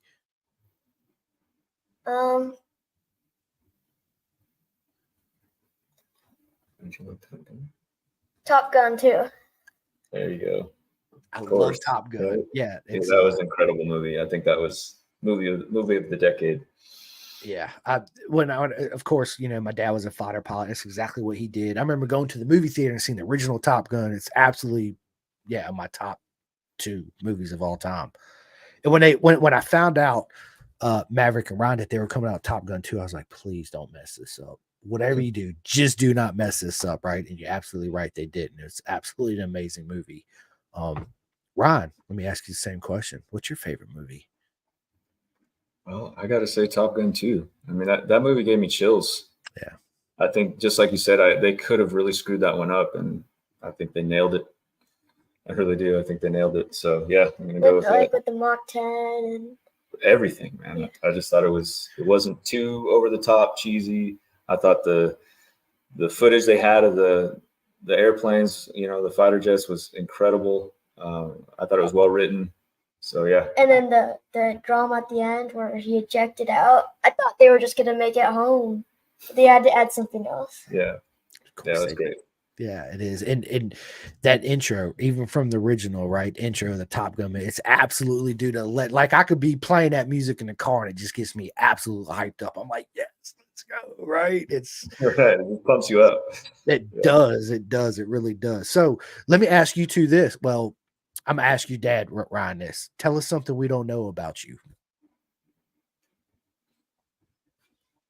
Oh yeah, now you know the snakes. Okay, something really random and weird. I catch flies. Maverick's laughing. I catch them like in the air. I don't know why, or just something that I developed that I can do pretty well. And I guess I don't like flies flying around our house, and so I'm just kind of a fly catcher. So you like Master Miyagi with the chopsticks, catch a fly. Yeah, never with my hand. Chopsticks, I'm not that skilled, but I just use my hand. I love it, dude. Good stuff. So, Ryan, what's your worst habit? Ooh, worst habit. Oh, you're gonna? He's asking. Yeah, Maverick. What's your daddy's worst habit? Yes, tell us, Maverick. What is it? Oh boy, I'm scared. Remember, I pay for your racing. Just remember. Well, I want to hear it though. What do you think my worst habit is? Oh, I forgot. Oh, good, thank goodness. What is my worst habit? I mean, I'm not very good at household chore stuff. Putting your dishes away. Putting my dishes away. Everybody hates me for that. Leaving dirty dishes all over the house. I don't know what it is. I apologize, but yeah, I'm not good at that. Hey, my son Ross is the same way. I'm like, and I even tell him, look, when you're done, put it either in a dishwasher or in a sink. Okay. I'm like, dude, what are you doing? He's like, oh, I forgot. I'll do it right now. I'm like, come on, man. He's absolutely the same. So let me go ahead, Ryan. Well, I just want to know what his worst habit is. Yeah, Maverick. What's your worst habit? Forgetting important stuff. Forgetting important stuff. I can remember something that some place we went to 4 or 5 years ago, but I can't remember school stuff or charge his transponder, bring his transponder, bring his helmet, bring his shoes. Don't leave your key at home. Yeah, right. Whatever it is. I can remember stuff that's totally not important. Yeah, he remembers stories really well. I mean, and he'll come up with something that happened 3 years ago. Hey, you remember when so and so did this and so did that? And I don't know what you're talking about. It's like it happened yesterday for him. So I have no idea. Yeah, it's my son. He does remember. That's one thing I give it to him. He remembers a lot. But he's so single mind focused sometimes, right, on something that everything else. Like you can sit there and talk to him, and he'll be, bro. I'm telling you right now, Maverick. He's in there right now. I can walk by and be like, "Hey, blah blah blah." He'll be like, "Okay." 5 minutes later, he's like, "What did you just say?" I'm like, "Did you not just listen to anything I had to say?" Right? It's like I forgot. I'm okay. So yeah, it's so listen, this is a question for both of you. If you can invite any 3 people to a track day, it could be any 3 people in the world. They could be famous people, MotoGP stars, friends, family, whoever it is. what 3 people are you guys bringing to the track day? Maverick, I'll let you go first. Um. Of course, Pecco, right? Yeah. Yes. Pecco. Rossi. Lewis Hamilton. I was legend.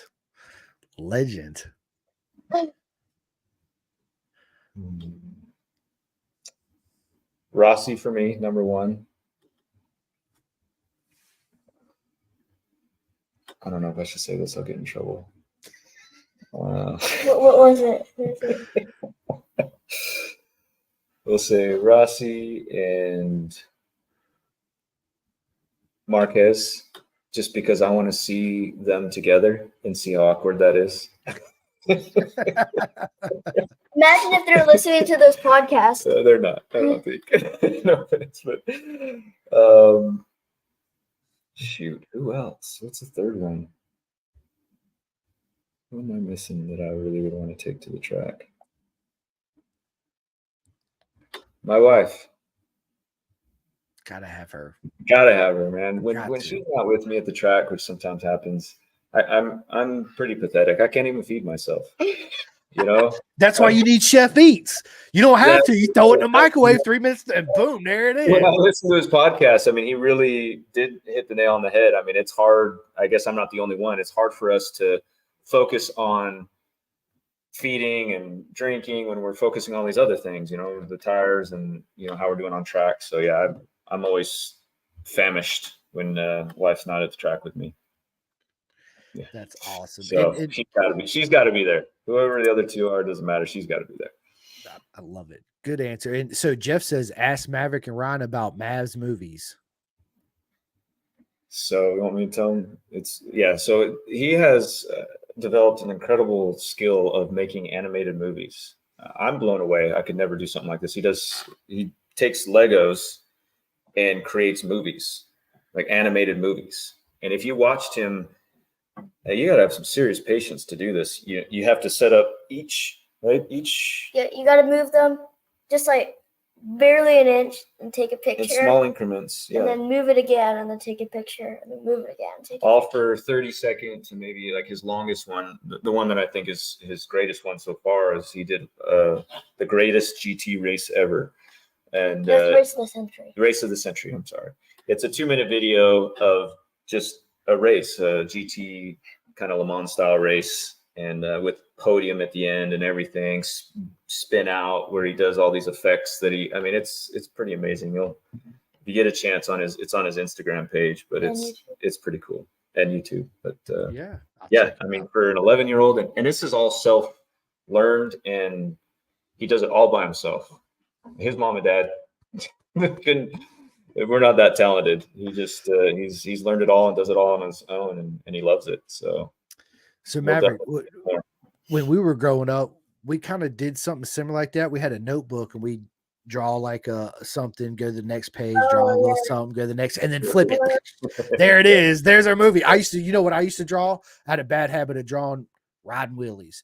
I had this fascination because I wanted to ride a wheelie so bad growing up. Right now, it's not. I want to ride a wheelie. Finally, I did. Learned it, but now I used to sit there all the time. I'd get in trouble. It's cool. What are you doing? Nothing. And come in my notebook. And teacher's like, calling your parents, right? It's like, yeah, good stuff. And Oil Check Racing says Stoner 2 to make it more awkward. Yeah, having Stoner there would be. I don't think Stoner would show up. I don't care if Stoner would be like, no, I'm not. Absolutely, I'm not coming. Thanks for living.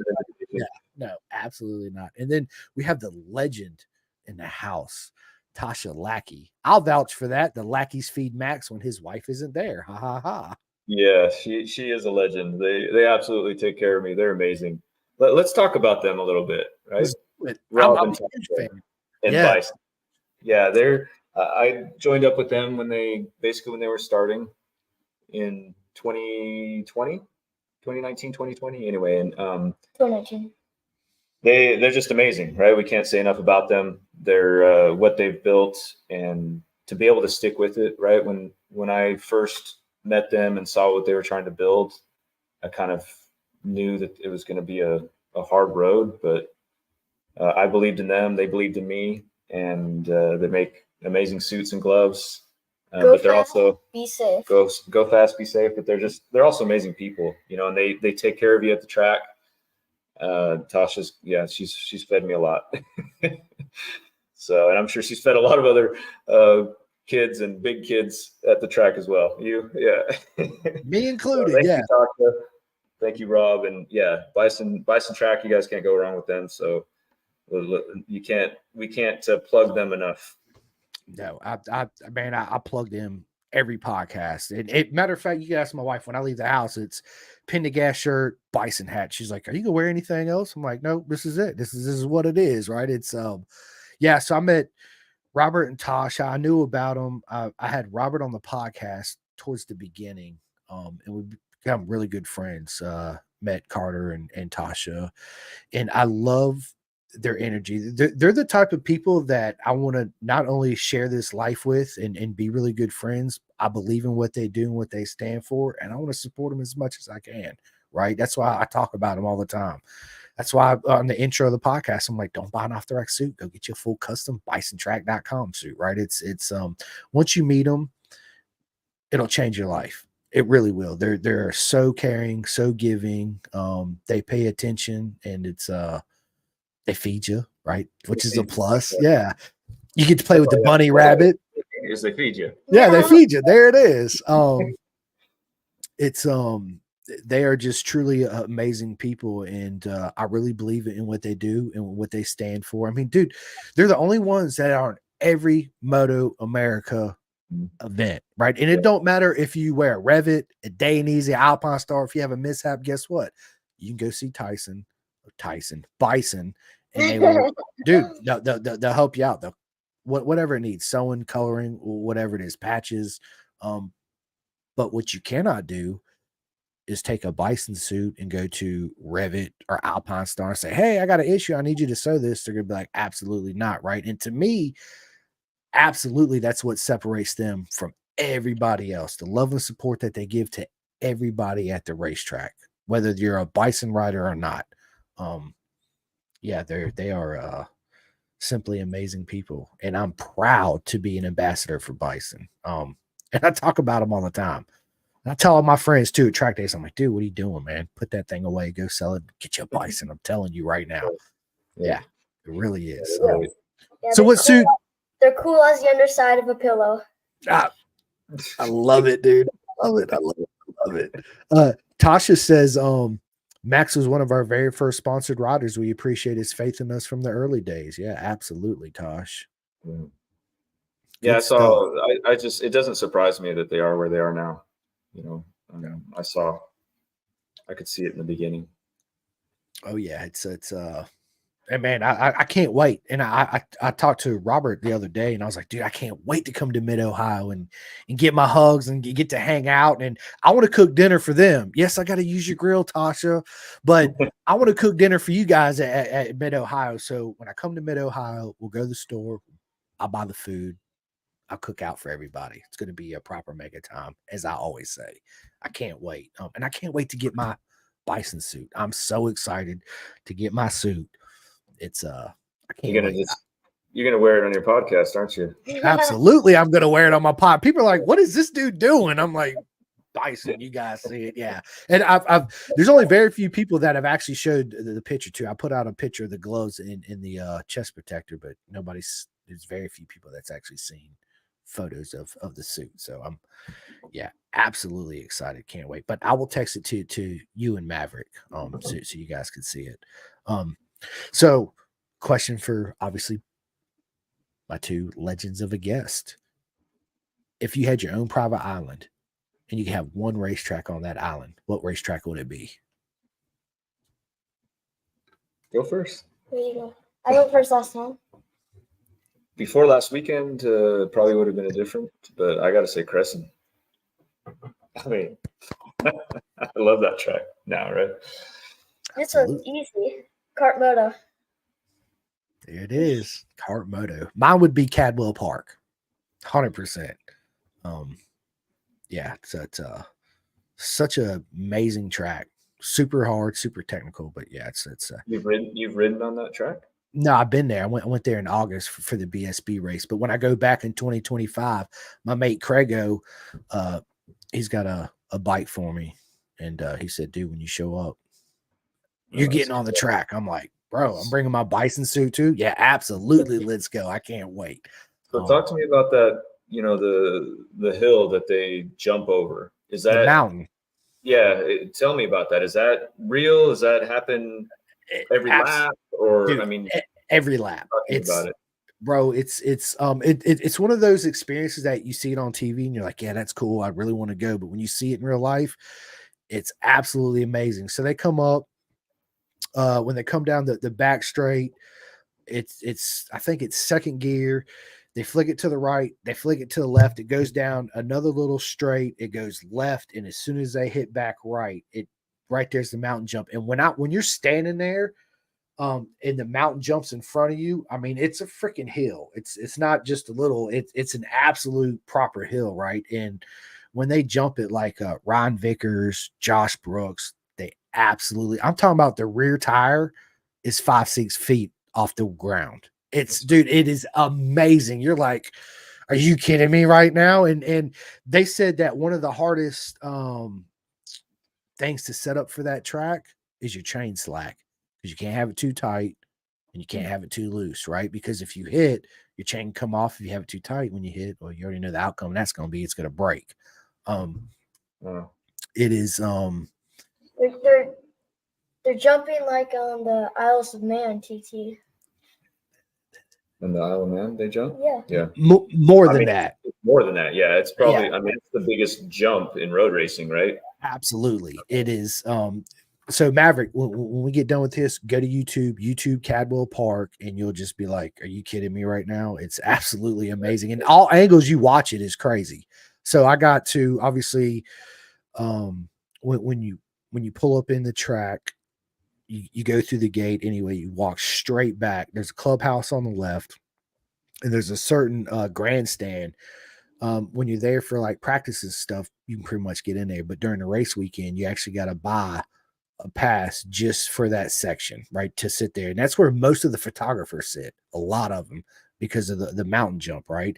So when you're sitting there, you actually see them coming down the back, going left, going right, and then coming up the mountain, right? And then you walk back, you actually see them as they're coming down. You're looking directly at it, and you see them, and they can launch off of it, right? And then I had the honor and the privilege from my good mate Dave Neal, shout out to Off Track Podcast out there in the UK, got me hooked up with Kawasaki, and I got to be on the grid for the Superbike.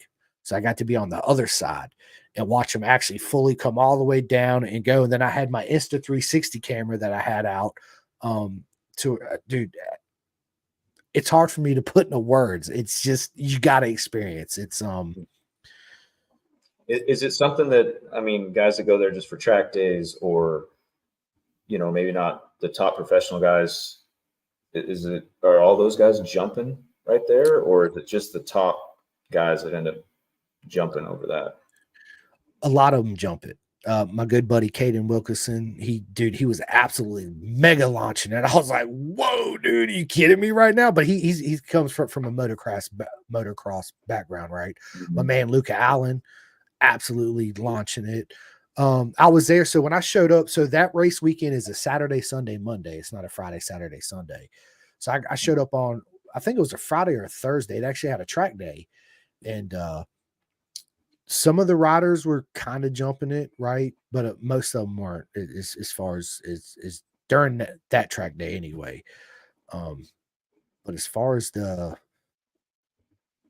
professionals in any category of the class there, yeah, except for the 400s, they really don't jump it right, because at the hill, it's such a steep hill that I don't think they have enough oomph behind them, right, to actually launch it. But when you look at it, there's a hump that goes like this, and it kind of smooths out, and you could tell when they're going to do it, because I'll come over and they'll go to the right, and it's just like, and again, I'm just amazed, because you see 5 feet of daylight between the tarmac and the rear tire, and you're like, oh my god, dude, this is absolutely insane. And then they hit, and it's just, they get the wobbles and full pin of gas. It's Have you ever seen the jump go wrong? Yeah, absolutely. There's a couple guys there that so when you jump it, right, it depends. It's like a motocross bike, right? When you well, obviously not the suspension all, but when you hit it, the plan is you want to land on both tires, but sometimes they land wrong, and if you land wrong, guess what? It's gonna cause tank slappers, and yeah, people crash there a lot. There was actually not too long ago, a buddy of mine from over there sent me a video of a track day that went absolutely wrong over the mountain course. Like one guy went down because you can't see over it. Your rider, you can't see over it. So if a rider goes down and you're right behind him and you jump it, guess what? Boom, right there it is, and another bike and another bike and another bike, blah, blah, blah, blah, blah. But it's one of those rare instances, right?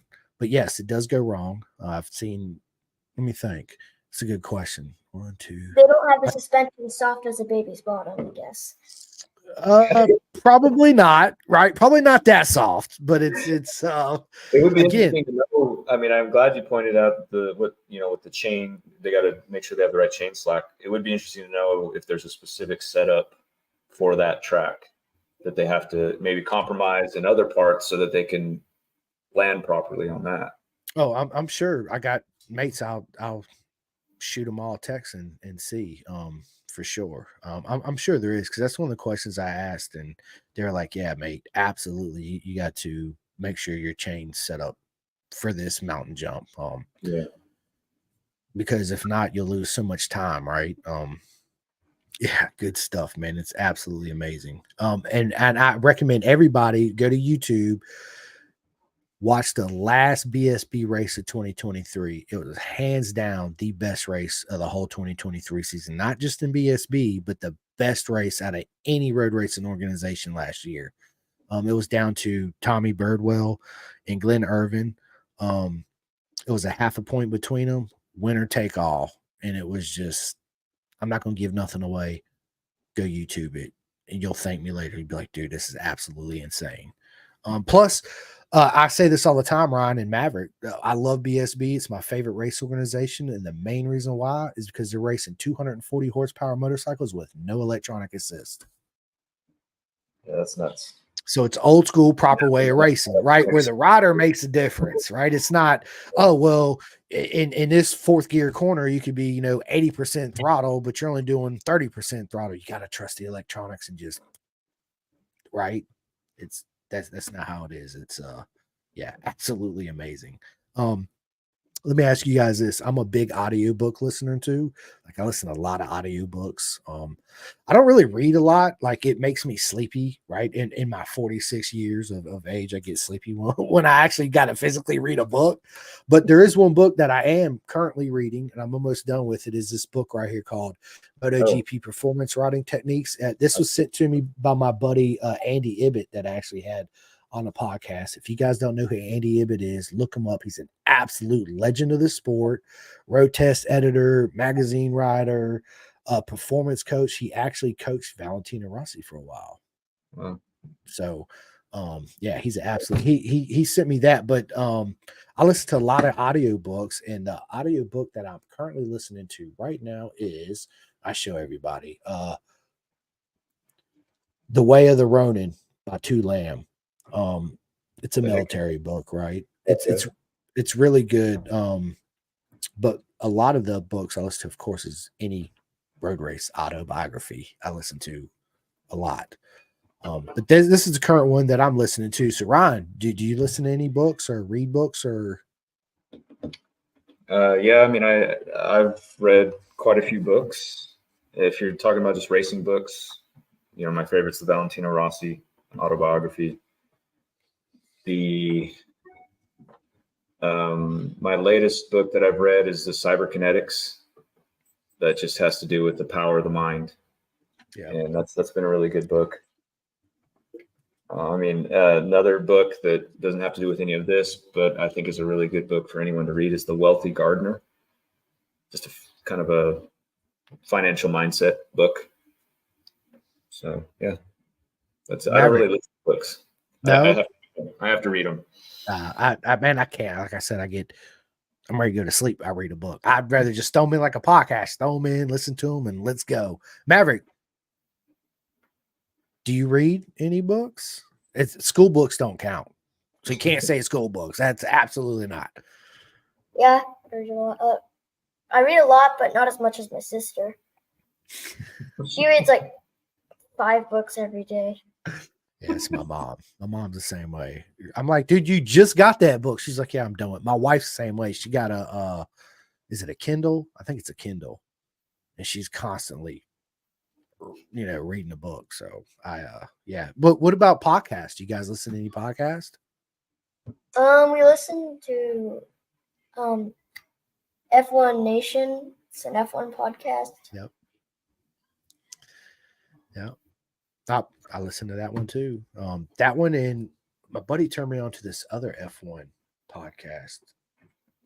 It is called The Race F1 Podcast. The Race. Yep, it's called the Race F1 Podcast. We always listen to an episode on his way when we're on the way to kart race.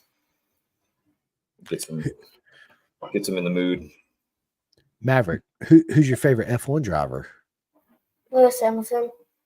I like Lewis too. I like him and Lando Norris. Yeah, I like Lando Norris too. Yeah, I don't like Verstappen. Yeah. A lot of people don't. He's absolutely so fast. But yeah, he's I know what you mean. Yeah, I do. And I also like Daniel Ricciardo, right? He's always one of my guys that I always kind of looked up to in F1. But currently right now, of course, is Lando. I'm glad to see that Lewis Hamilton, he's going to Ferrari next year. He just won the last race, which is absolutely a mega, right? Yeah, good stuff. Yeah. He's never lost a podium in Silverstone. Yep. Yeah, that's a fact. That's home court advantage. I mean, I think that plays in the mind, right? Also, the extra support, the extra motivation. It does. I agree, 110%. So let me ask you this, Ryan. Do you have any tattoos? I don't. It's funny that you asked that. I'm considering getting my first. My parents won't like hearing that, but I want to commemorate the moment, right? And so we may, because I want to always remember it. I want to remember just the whole story behind it. And I think that's something we're going to do. Tony Taub, Timeless Inc. is a guy that he's a racer that I also looked up to many years ago. He was a stud racer, been out of the sport for a little while, but I think he's going to make a comeback. Anyway, he does incredible work, and him and his friend Alonso Contreras, my former teammate on an endurance team, we're going to put something together, I think, to commemorate that moment. I think it's the worthy. I'm not a tattoo guy. Obviously, I don't have any, but I feel like that one's worthy of bringing to my grave. Yes, babe. Have you fed the dog? No, Charlie. Dude, Charlie wouldn't even come out when I came home. That's why I told Rossi to let her out if she comes out. Well, you did. Of course she didn't. I do. I got a Valentina Rossi tattoo on my back. I got Marco Simicelli right here. And then I got, of course, Ducati's always my favorite, so I had to get a Ducati course. You and Jordan Rhodes are twinners. Yeah. Yeah. Jordan, you're an absolute legend, my man. And of course, I got I didn't want to wear, I lost 2 wedding rings, right? And I'm like, listen, I'm not a jewelry wearing guy. Like, I'm not buying another wedding ring. I done lost thousands of dollars on these stupid rings, right? So I said, I'm just gonna go out and go get me an infinity tattoo ring, and then I ain't got to worry about it unless I lose my finger. Right? And then if that happens, I'm just like, you know what? I'm married. We're married, so it's we're good. Right? My finger got too fat for my wedding ring, so yeah, maybe I should consider a tattoo there. Yeah, I mean, just tattoo, and you ain't got to worry about it. It's there. It is. It's done. It's done. So listen, this is a question I'd love to ask everybody: Star Wars or Star Trek? Star Wars. Star Wars, easy, classic. Nothing better. What character would you be? Luke Skywalker. You'll be Like Darth it. Vader. Darth Maul. Man. Darth Maul. That Dude. my biggest complaint about Star Wars is why did they have Him die. him die so quickly? You know, Me why couldn't too. they have him in more episodes? He was a stud. He died in the first episode. In the first. In Yeah. the Phantom Menace, yeah. He's always been my favorite, especially dude. He was the first one with a double-bladed lightsaber. About lost my shit in the movie theater. I was like, what? Are you kidding me right now? Yeah, dude. Yeah, absolutely. Oh yeah, that final scene when they were battling. Yeah, it was Yeah, it was absolute was, epic. And so the Acolyte, have you guys been watching that? the what? The Acolyte, the new Star Wars series they got on Disney Plus. Oh no, we don't have Disney Plus. Oh, okay. All right. Dude, they I got a thought they lot of ended good at 9. series. Do what, Maverick? And I thought they ended at episode 9. well, he's No. talking. It's like a Oh. spin-off. Oh. You know. This television. actually happened before the Phantom Menace. It's like 100 years before the Phantom Menace. So they have the Acolyte. They got an Obi-Wan series. They got a Ahsoka series. They got the Mandalorian series. Dude, they're absolutely amazing. So yeah, that's what me and my son we sit down and we're Star Wars nerds. We got the lightsabers, me and him. Yeah, man. So we are nerds. You got deep in the nerdiness, huh? Yeah, hey, you know what, dude? We are grown men, but we're still kids at heart and in my mind, right? It's like, I mean, that's key too. I think that's important. You can grow old on the outside, but keeping a kid's heart inside, I think, will keep you young for longer. In my opinion, 110%. I Listen, still like a kid. I'm a big advocate for that, and I try to tell some of my knucklehead friends, and I'm sure you got them too. I'm like, dude, quit taking it so serious. Be a kid at heart, dude. Play like I'm the type of guy. I'm like, hey, it's raining outside. Let's go get our feet muddy. Let's go jump in the creek, right? Like, let's absolutely. It's memories and you'll never forget. You know, and to me, this is just to me personally. Like, there's no greater feeling than being barefoot outside, like being grounded in the earth, so to speak, right? It's yeah, I love it. It's good stuff, man. Good stuff. So let me ask you two this. Favorite food, such a broad question, right? Because everybody loves all kinds of food. But what is your ultimate favorite meal? Maverick. Let me guess. Hold up, Maverick, before you say this. Chicken tenders and macaroni and cheese. Nope. Probably pretty close. Dino nuggets. I can say this. It's definitely nothing involving eggs. Yeah, he's an Okay. egg hater. You don't like eggs. Yeah, weirdo. Yeah. I'd rather eat earthworms. I actually eaten an earthworm before, so How'd it taste? like dirt. I used to eat roly-polies when I was little. Oh, man. I'm not, hey, we're all weird, right? It's like Yeah. I would play with them and then I'd eat them. My mom's like, "What are you doing?" I'm like, "I'm eating roly-polies." She's like, "You can't do that." I'm like, "But I've been doing it for like a while." Yeah. No, I'm not hungry for dinner. I'm full now. I got roly-polies in my stomach. I'm good. Yeah. Probably. What's something I'm always looking for? I guess grilled beef and tacos. I was gonna say Chick-fil-A. Everybody likes Chick-fil-A, Yeah, my son. at Absolutely. least somewhat. Every time I go out, can we stop by Chick-fil-A? I'm like, dude, I'm so over Chick-fil-A. Yeah, it's good every once in a while, but yeah. With mashed potatoes also. I love it. See, my son don't eat mashed potatoes. And refried beans on there. That's good. Okay. Refried black beans is pretty good too.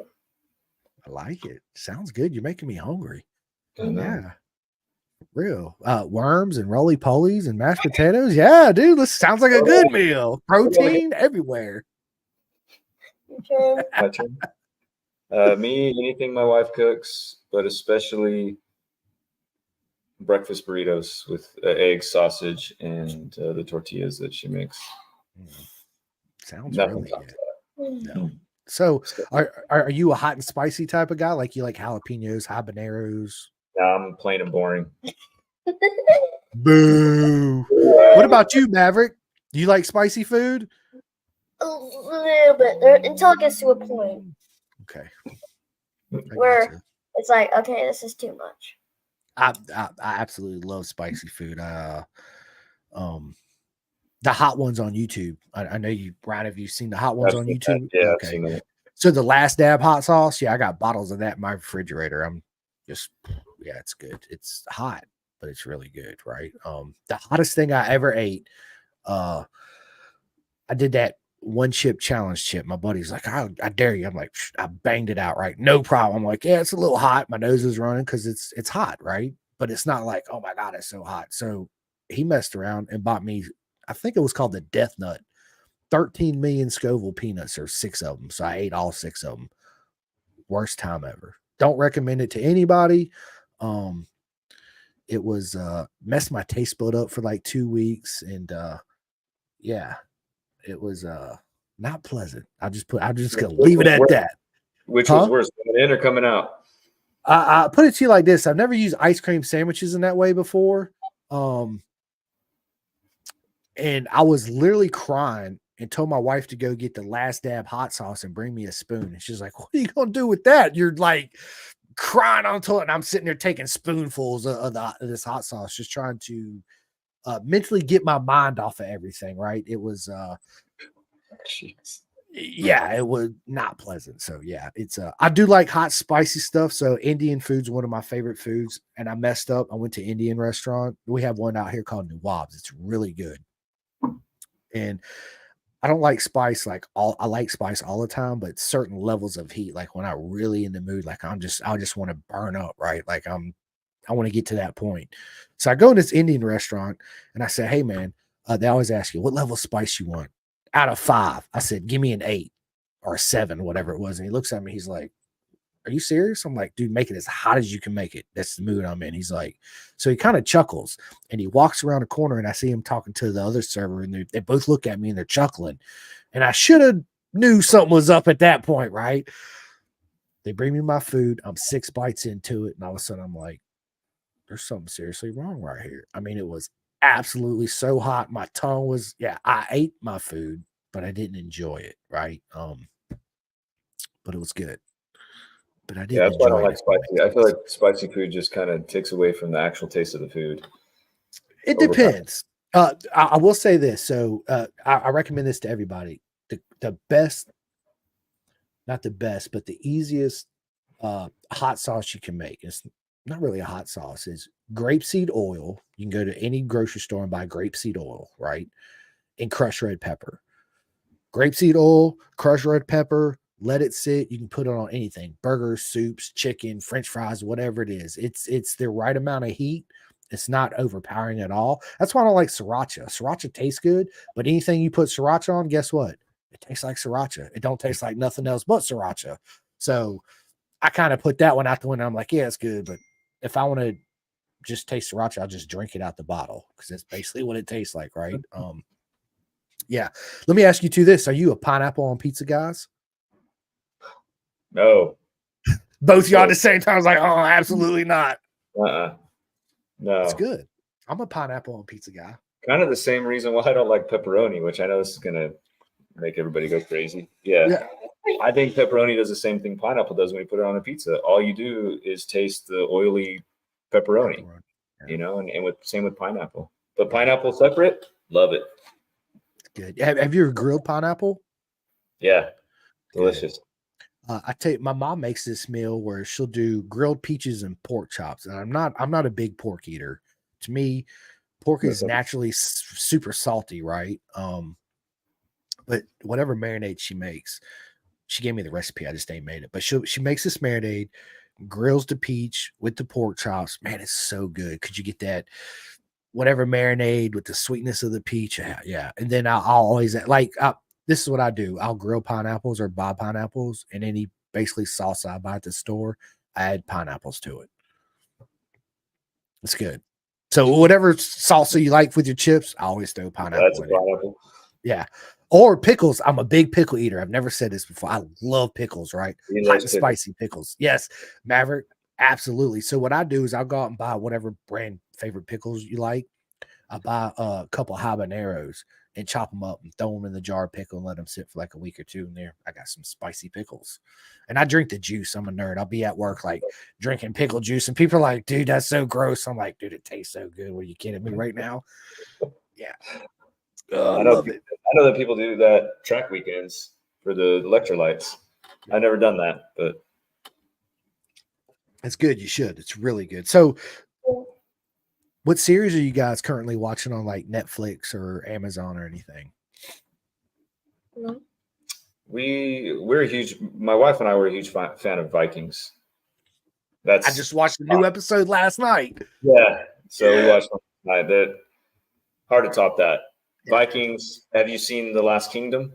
I have. I have not seen the movie yet though, because they come out with a movie. What Yeah, was they it? The did. movie on Netflix? Yeah. I have not seen it yet, but that was really good. Because at first I was like, "Man, I'm not sure I'm gonna like this," but yeah, I Yeah, recommend it to everybody. those got to be my favorites. I Hard to like beat. I'm real big into like Greek mythology, the Vikings, Spartans, and all that. So I have actually, Scandinavian in my heritage. So like my mom's side, they're all from Denmark nice. and Norway. So I've got a little bit of that in me. My cousin's wife is from Norway, and I'm always talking about Vikings, and she does too. She's like, yeah. She's telling me all kinds of cool history and stuff. I'm trying to find this shirt my wife bought me. It's a freaking Viking shirt. It's got so you're from Texas. We're Americans. We all love our guns, right? I'm a big gun guy. But anyway, this T-shirt has an AR-15 on it. And it says "Till Valhalla" with a bunch of the Viking symbols on it. It's Yeah. absolutely amazing shirt. Awesome. I love this shirt. I wish I could find it. It's probably in my dirty clothes basket because here it is. I have a bad habit of wearing it. I'm like, dude, I wore the shit out this shirt. Excuse me for my French, but That's cool. Till Valhalla, There's baby. just something cool about that word, right? Valhalla. I mean, Dude, is there a cooler word than that? I don't think so. I don't. I love saying it. Till Valhalla. No bedtime. That's a cool one. No bedtime. No bedtime. Yeah. Right. Yeah. That's my son. So I'm off Friday, Saturdays, and Sunday. So it's Thursday. So I was like, I don't have a bedtime tonight, Rossi. Rossi's like, yes, we can stay up till 2 or 3 o'clock in the morning. I'm like, yeah, I'm not going to make it that late. By midnight, I'm like, I'm out. Right. It's I try to, but no, I don't. Let me ask you guys this. Are you guys into any other sports like basketball, football, soccer, baseball? Yeah, I mean, I grew up. My two favorite sports were football and basketball. I always, as a kid, I dreamed of being an NFL player. Didn't quite have the size for that, and mostly complexion as well. But it was so I love those sports. I played those sports all the time, basketball and football. So I'd say those are my tops. And how about you? BMX racing. Yeah, it is a little BMX. It's good stuff, man. I love soccer. I'm a big soccer nerd, so I do like football and basketball, of course, but I don't watch it. Like I watch it for the Super Bowl or like the last game of the NBA playoffs. I'll watch it, but I don't really keep up with it. I was a big fan of Bo Jackson back in the day. So if I have to pick a team, LA, well, it's not LA Raiders. Yeah, Vegas Raiders. So that was hard to know if they've been Oakland, LA. Yeah. They keep moving. Yeah. So I wish you just sit still, right? Raiders, like, what are you doing? Yeah, I definitely watch basketball and football less than I used to. I was a big Lakers fan. Kobe Bryant, my hero. I loved Kobe Bryant for his mindset. Like I mean, he called it the Mamba mentality, but you could just tell there was something different about that guy. And I admired that about him, even as, he got a lot of hate for how he was, but I feel like a lot of how he was is what made him great. Yep, so me too. I'm a huge fan. It takes a special mentality to do the extra, that it takes. It does. You're absolutely right. It does. Yeah, he was a absolute legend, and I was devastated the helicopter crash and all that. So Yeah. yeah, absolutely. So Maverick, Xbox or PlayStation? PlayStation. What game's in the console right now? Gran Turismo 6, MotoGP 1011, and F1 2012. Love it. We've we spend so much money on all the other stuff. We got to kind of cut costs in the Of digital course. world. You know what I mean? So Yeah, I do. I got the do. PS3 with the older games, but it does the trick, right? I was telling it's way better than what I played. So We played Atari, right? yeah, Or Nintendo and Super NES and all that cool stuff. I remember having what was that Sega one? The Dream Catcher, Dreamcast was it? yeah, No, the that's Dreamcast. No, I think that was it. Yeah, the Dreamcast. was Yeah, it? yeah, yeah. Or what Yep. about Sega Genesis? Genesis. Yep, I had that too. Sega, Yeah. Sega. I played in television. That was the first one. And television was kind of like I think it was the B version of Atari, Yeah. I believe, kind of the off brand, but same time period. Yeah. Remember Yeah. Dungeons and Dragons Yeah, I on remember that. television. That was my jam. My fondest memory of a video game console was my buddy had the Atari, but when the Nintendo first came out, my dad bought it and bought Top Gun, the video game for it. So I remember sitting there, and then Tecmo Bowl and Double Dribble and yeah, all that cool stuff. So yeah, it's good stuff, man. Good stuff. So where do you see yourself in 5 years, Ryan? 50. Oh No, man, come on, man. We're not old, dude. Listen, I call it getting young. We're getting young. What are you talking about? We're not getting old. We're getting young. We were old back then. We're young now. Man, I'm kind of, I don't know if I feel fine inside, but you can't hide, the grays obviously tell the age a bit, but I know I'm not getting younger. So I kind of gave myself a 5-year timeline. That's where I want to try to do as much as I can in the racing world. Till then, I'm not saying I'm going to quit then, but I don't know how much longer until things start, diminishing. So in the next 5 years, I want to keep seeing what I can do on this leader bike, the R1. Maybe do some more Moto America stuff, as the opportunities arise. It's just so expensive to do a Moto America weekend. I'd love to do it more. It's just when you look at how much it costs and then the track time that you get and trying to compete with, some of the top guys and top teams and the guys that have been doing it, do it full season. And it's a lot to ask, but it's fun to go and try. So I'd still like to do that a little bit more. And yeah, that's it. I mean, I know I should probably have bigger dreams and plans for my life, but all I see is racing, what I can do with racing. And then, of course, bringing this guy up, seeing what he can do, moving him up on different platforms as far as he wants to go. So Absolutely. how's that sound? Good. He's like, yeah, let's go. Right. So listen, this is a question, obviously, for both of you, but I'll let Maverick go first. Do you, when you prepare for battles, what I always call it, right? Do you, when you're putting on your leathers or your gloves, is there a certain way you put on your leathers, like right boot on before your left boot, left glove on before your right glove, or you just kind of get dressed and just go with the flow? Just get dressed and go with the flow. Yeah, he's also as cool as the underside of the pillow, right? I love that. Cool. He doesn't even look nervous when he's just amped, ready to go. He doesn't even look nervous when he goes out. Love it. What about you, Ron? Is there a certain Not order of things, but I definitely, I try to do some push-ups, get my blood running a little bit. I do like to crouch down. I always say a prayer. I do believe, as cheesy as it sounds, I feel like God was on my side for this, the lap record that I had. And not because I think God picks winners and losers. He didn't pick me as a winner in that race, right? I think, but I do think that he helps you bring the best out of yourself, right? Especially if you are putting in the work and showing, something that you really want. So I'm always just praying for safety and just praying that I can do my best, bring out my best, whatever that may be. And that's about it. I don't have any other rituals. I don't stand up on my bike and pick the wedgie out of my butt. That's only Rossi that does that, right? Yeah, that's the legend that does that. What advice? I'll be a legend. Yeah, sure. You already are a legend, Maverick. Come on, man. Right.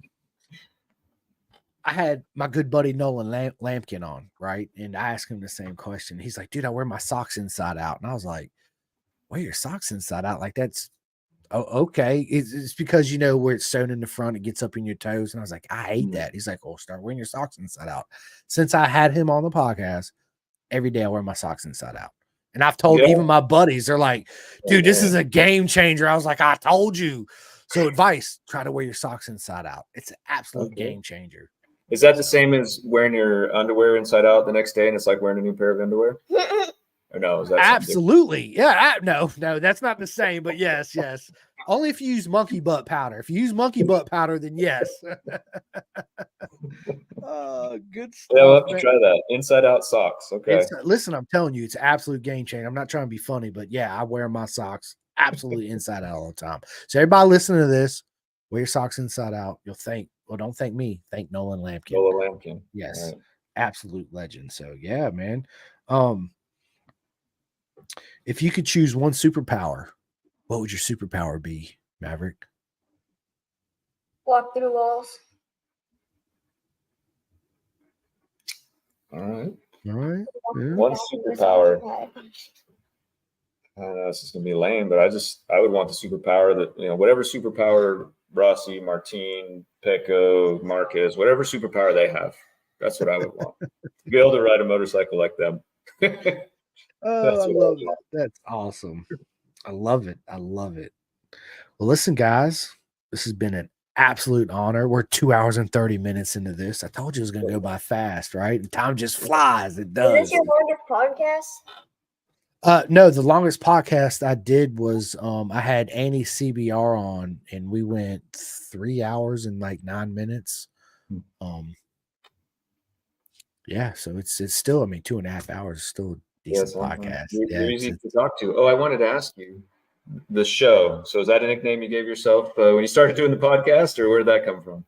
No, so backstory. I was actually the first guest on Pin to Gas podcast. So the guy that created it is my good buddy. He's still obviously part of the podcast, Jules. He lives in New York. I'm friends with this guy named Andy Rowe. He lives in Florida. I'm an hour and 20 minutes from VIR. Long story short, he hit me up. We were friends. He said, hey, man, I'm going to VIR for the Moto America races. I was like, dude, perfect. Let's meet up. So we meet. They invite me on the podcast. We did road race reviews, and Andy actually gave me my nickname, the show. So yeah, that's where the nickname comes from. And I always find it funny because my son and a lot of my friends will text me and say, Kris the Show Simko. And I just laugh every time I hear it. I'm like, dude, y'all stop it, man. Right. I embrace it and I love it. Don't get me wrong. I never dreamed I'd have a nickname, but yeah, that's how I got the nicknames. Andy Rowe gave me the nickname during early days in the podcast. So I think it was my second or third time on there. He gave it to me, Kris the Show Simko. So yeah, that's what everybody started calling me with the podcast, and I ran with it, and that's what I put. I used to do an introduction like, "Hey everybody, it's Kris the Show Simko from Pin to Gas Podcast." I don't even do that anymore because everybody knows. I'm not gonna say everybody knows. I just like to keep things simple, right? But yeah, it's I embrace it. I'm not gonna lie. One of my best friends, he'll text me every once in a while and also put the show with a bunch of laughing emojis, right? And I get a kick out of it. I like it. It reminds me of one of my favorite racers, Anthony Gobert, right? Where you see the Go Show helmet right here. And I never even thought of that till not too long ago. I was like, the show, man, that's Anthony Gobert, man. That's like, I can't take his name, the show, but yeah, it's his is the Go Show. but yeah, that's how I got it. And everybody, honestly, that's what a lot of people call me. The show. What's up, Kris? The show, Simko, blah, blah, blah, blah, blah. And I just laugh. I'm like, give me a hug, man. Get out of here. Call me Simko. No, you're the show. Okay. I still need my hug. Come on, bring it on in. Because I'm a big hugger. I'm not. Of course, I give you a high five, but when I see, I'm just a big old bear hugger. Let's go. But yeah, listen, guys, this has been an absolute honor to have you on. Before we end the podcast, I want Ryan and Maverick to give all your shout outs, let everybody know how they can show all the love and support you, where you're going to be at the next time so they can show up at the track and all that good stuff. Yeah, I mean, the best is just follow us on Instagram or Facebook, right? RMJ96 for me, Maverick Johnson Racing. Look out for him. And I just want to, thank. I mean, I have a whole list here. I'm not gonna name them off, but no, go ahead. Name them off. These aren't like sponsors. These are all just names of people that have been part of my story, my racing story for 15 years, and so I didn't get to name everybody by name, but just know if you've been involved in my racing story, I have great memories and appreciate all of you. I love reminiscing in every stage of my racing, and it's all been an important part of the story. So happy to be part of 11 Motorsports right now with what we're doing, and thankful for Pirelli and all the other sponsors on board, all the guys that have Kartmoto, all the guys that have helped me over the years with suspension, Keith Hertel and Jimmy Cambora with Raceworks. And I mean, all these guys have been a huge part of my success and continue to be. So just thankful that I'm still doing it and still able to do it and love it. Thanks for having me on too, Kris. Listen, absolute honor to have you two on. Looking forward to our part 2 of the podcast. But before I end it and I get off here, I got to give my shout outs. Big shout out to Next Level Finance. Of course, you guys know I say it all the time. Bison. I don't know what you guys are doing. BisonTrack.com. Get your custom gear, your suit, all that started. Trust me, you will thank me and Ryan later when you see us. Listen, that's all I'm going to say. Go to any Moto America event or most club race events. Just walk around the paddock. You'll see plenty of people in Bison suits. And it just says a lot about who they are and the people they are. Again, Robert and Tasha, nothing but love. And yeah, they're absolutely amazing. Big shout out to my man RD Racing and my man Jake Marsh out there in BSB. He has a Club 45. So go sign up and join him. Real quick on RD Racing and Jake Marsh. I didn't actually meet them when I was at Cadwell. I met Jake afterwards, not in person, but on the phone, right? When I reached out to him to be on the podcast, I reached out to Jake the weekend I left BSB. I reached out to Jake. I was like, Jake, I'd love to have you on the podcast. His first reply to me was, I was getting ready to reach out to you. My dad met you at Cadwell and told me I needed to be on your podcast. And I was like, bro, what an absolute honor, right? But since then, dude, they run my logo on their trailer, their race bikes, and their leather suits out there in British Superbikes. And it's an absolute honor. Yeah. So nothing but much love to them. Big shout out to Martin at the Clothing Kings. All my friends out there in the UK can go to clothingkings.co.uk and get all your Pin to Gas merch, whether it's hats, beanie hats, soft shell jackets, whatever it is. So big shout out to Martin at the Clothing Kings. I just took on this new sponsorship called Flying Eyes Optics. And everybody that I show these sunglasses to and let them wear them, they're amazing. So these are made to wear underneath your motorcycle helmet. Check this out, right? And they spring right back. They are made in Austin, Texas, and designed in Austin, Texas. You can get them prescription, non-prescription. There's been plenty of times, Ryan, I know you have throughout your lifetime, you buy a helmet, you put it on, you don't have a dark visor, you put the sunglasses on, right? Whatever they are, Ray-Bans, Oakleys, Costas, yada, yada, yada. The issue is the arms on them are super plasticky, right? They don't fold, they don't bend. So when you put them on underneath your helmet, they create pressure points and you get headaches and fatigue and blah, blah, blah. These right here, they're the lightest sunglasses. And like I said, everybody that I put them on, like my wife, she steals them from me. Her best friend, every time I would go to the pool, she's like, you got your sunglasses? Let me get them, right?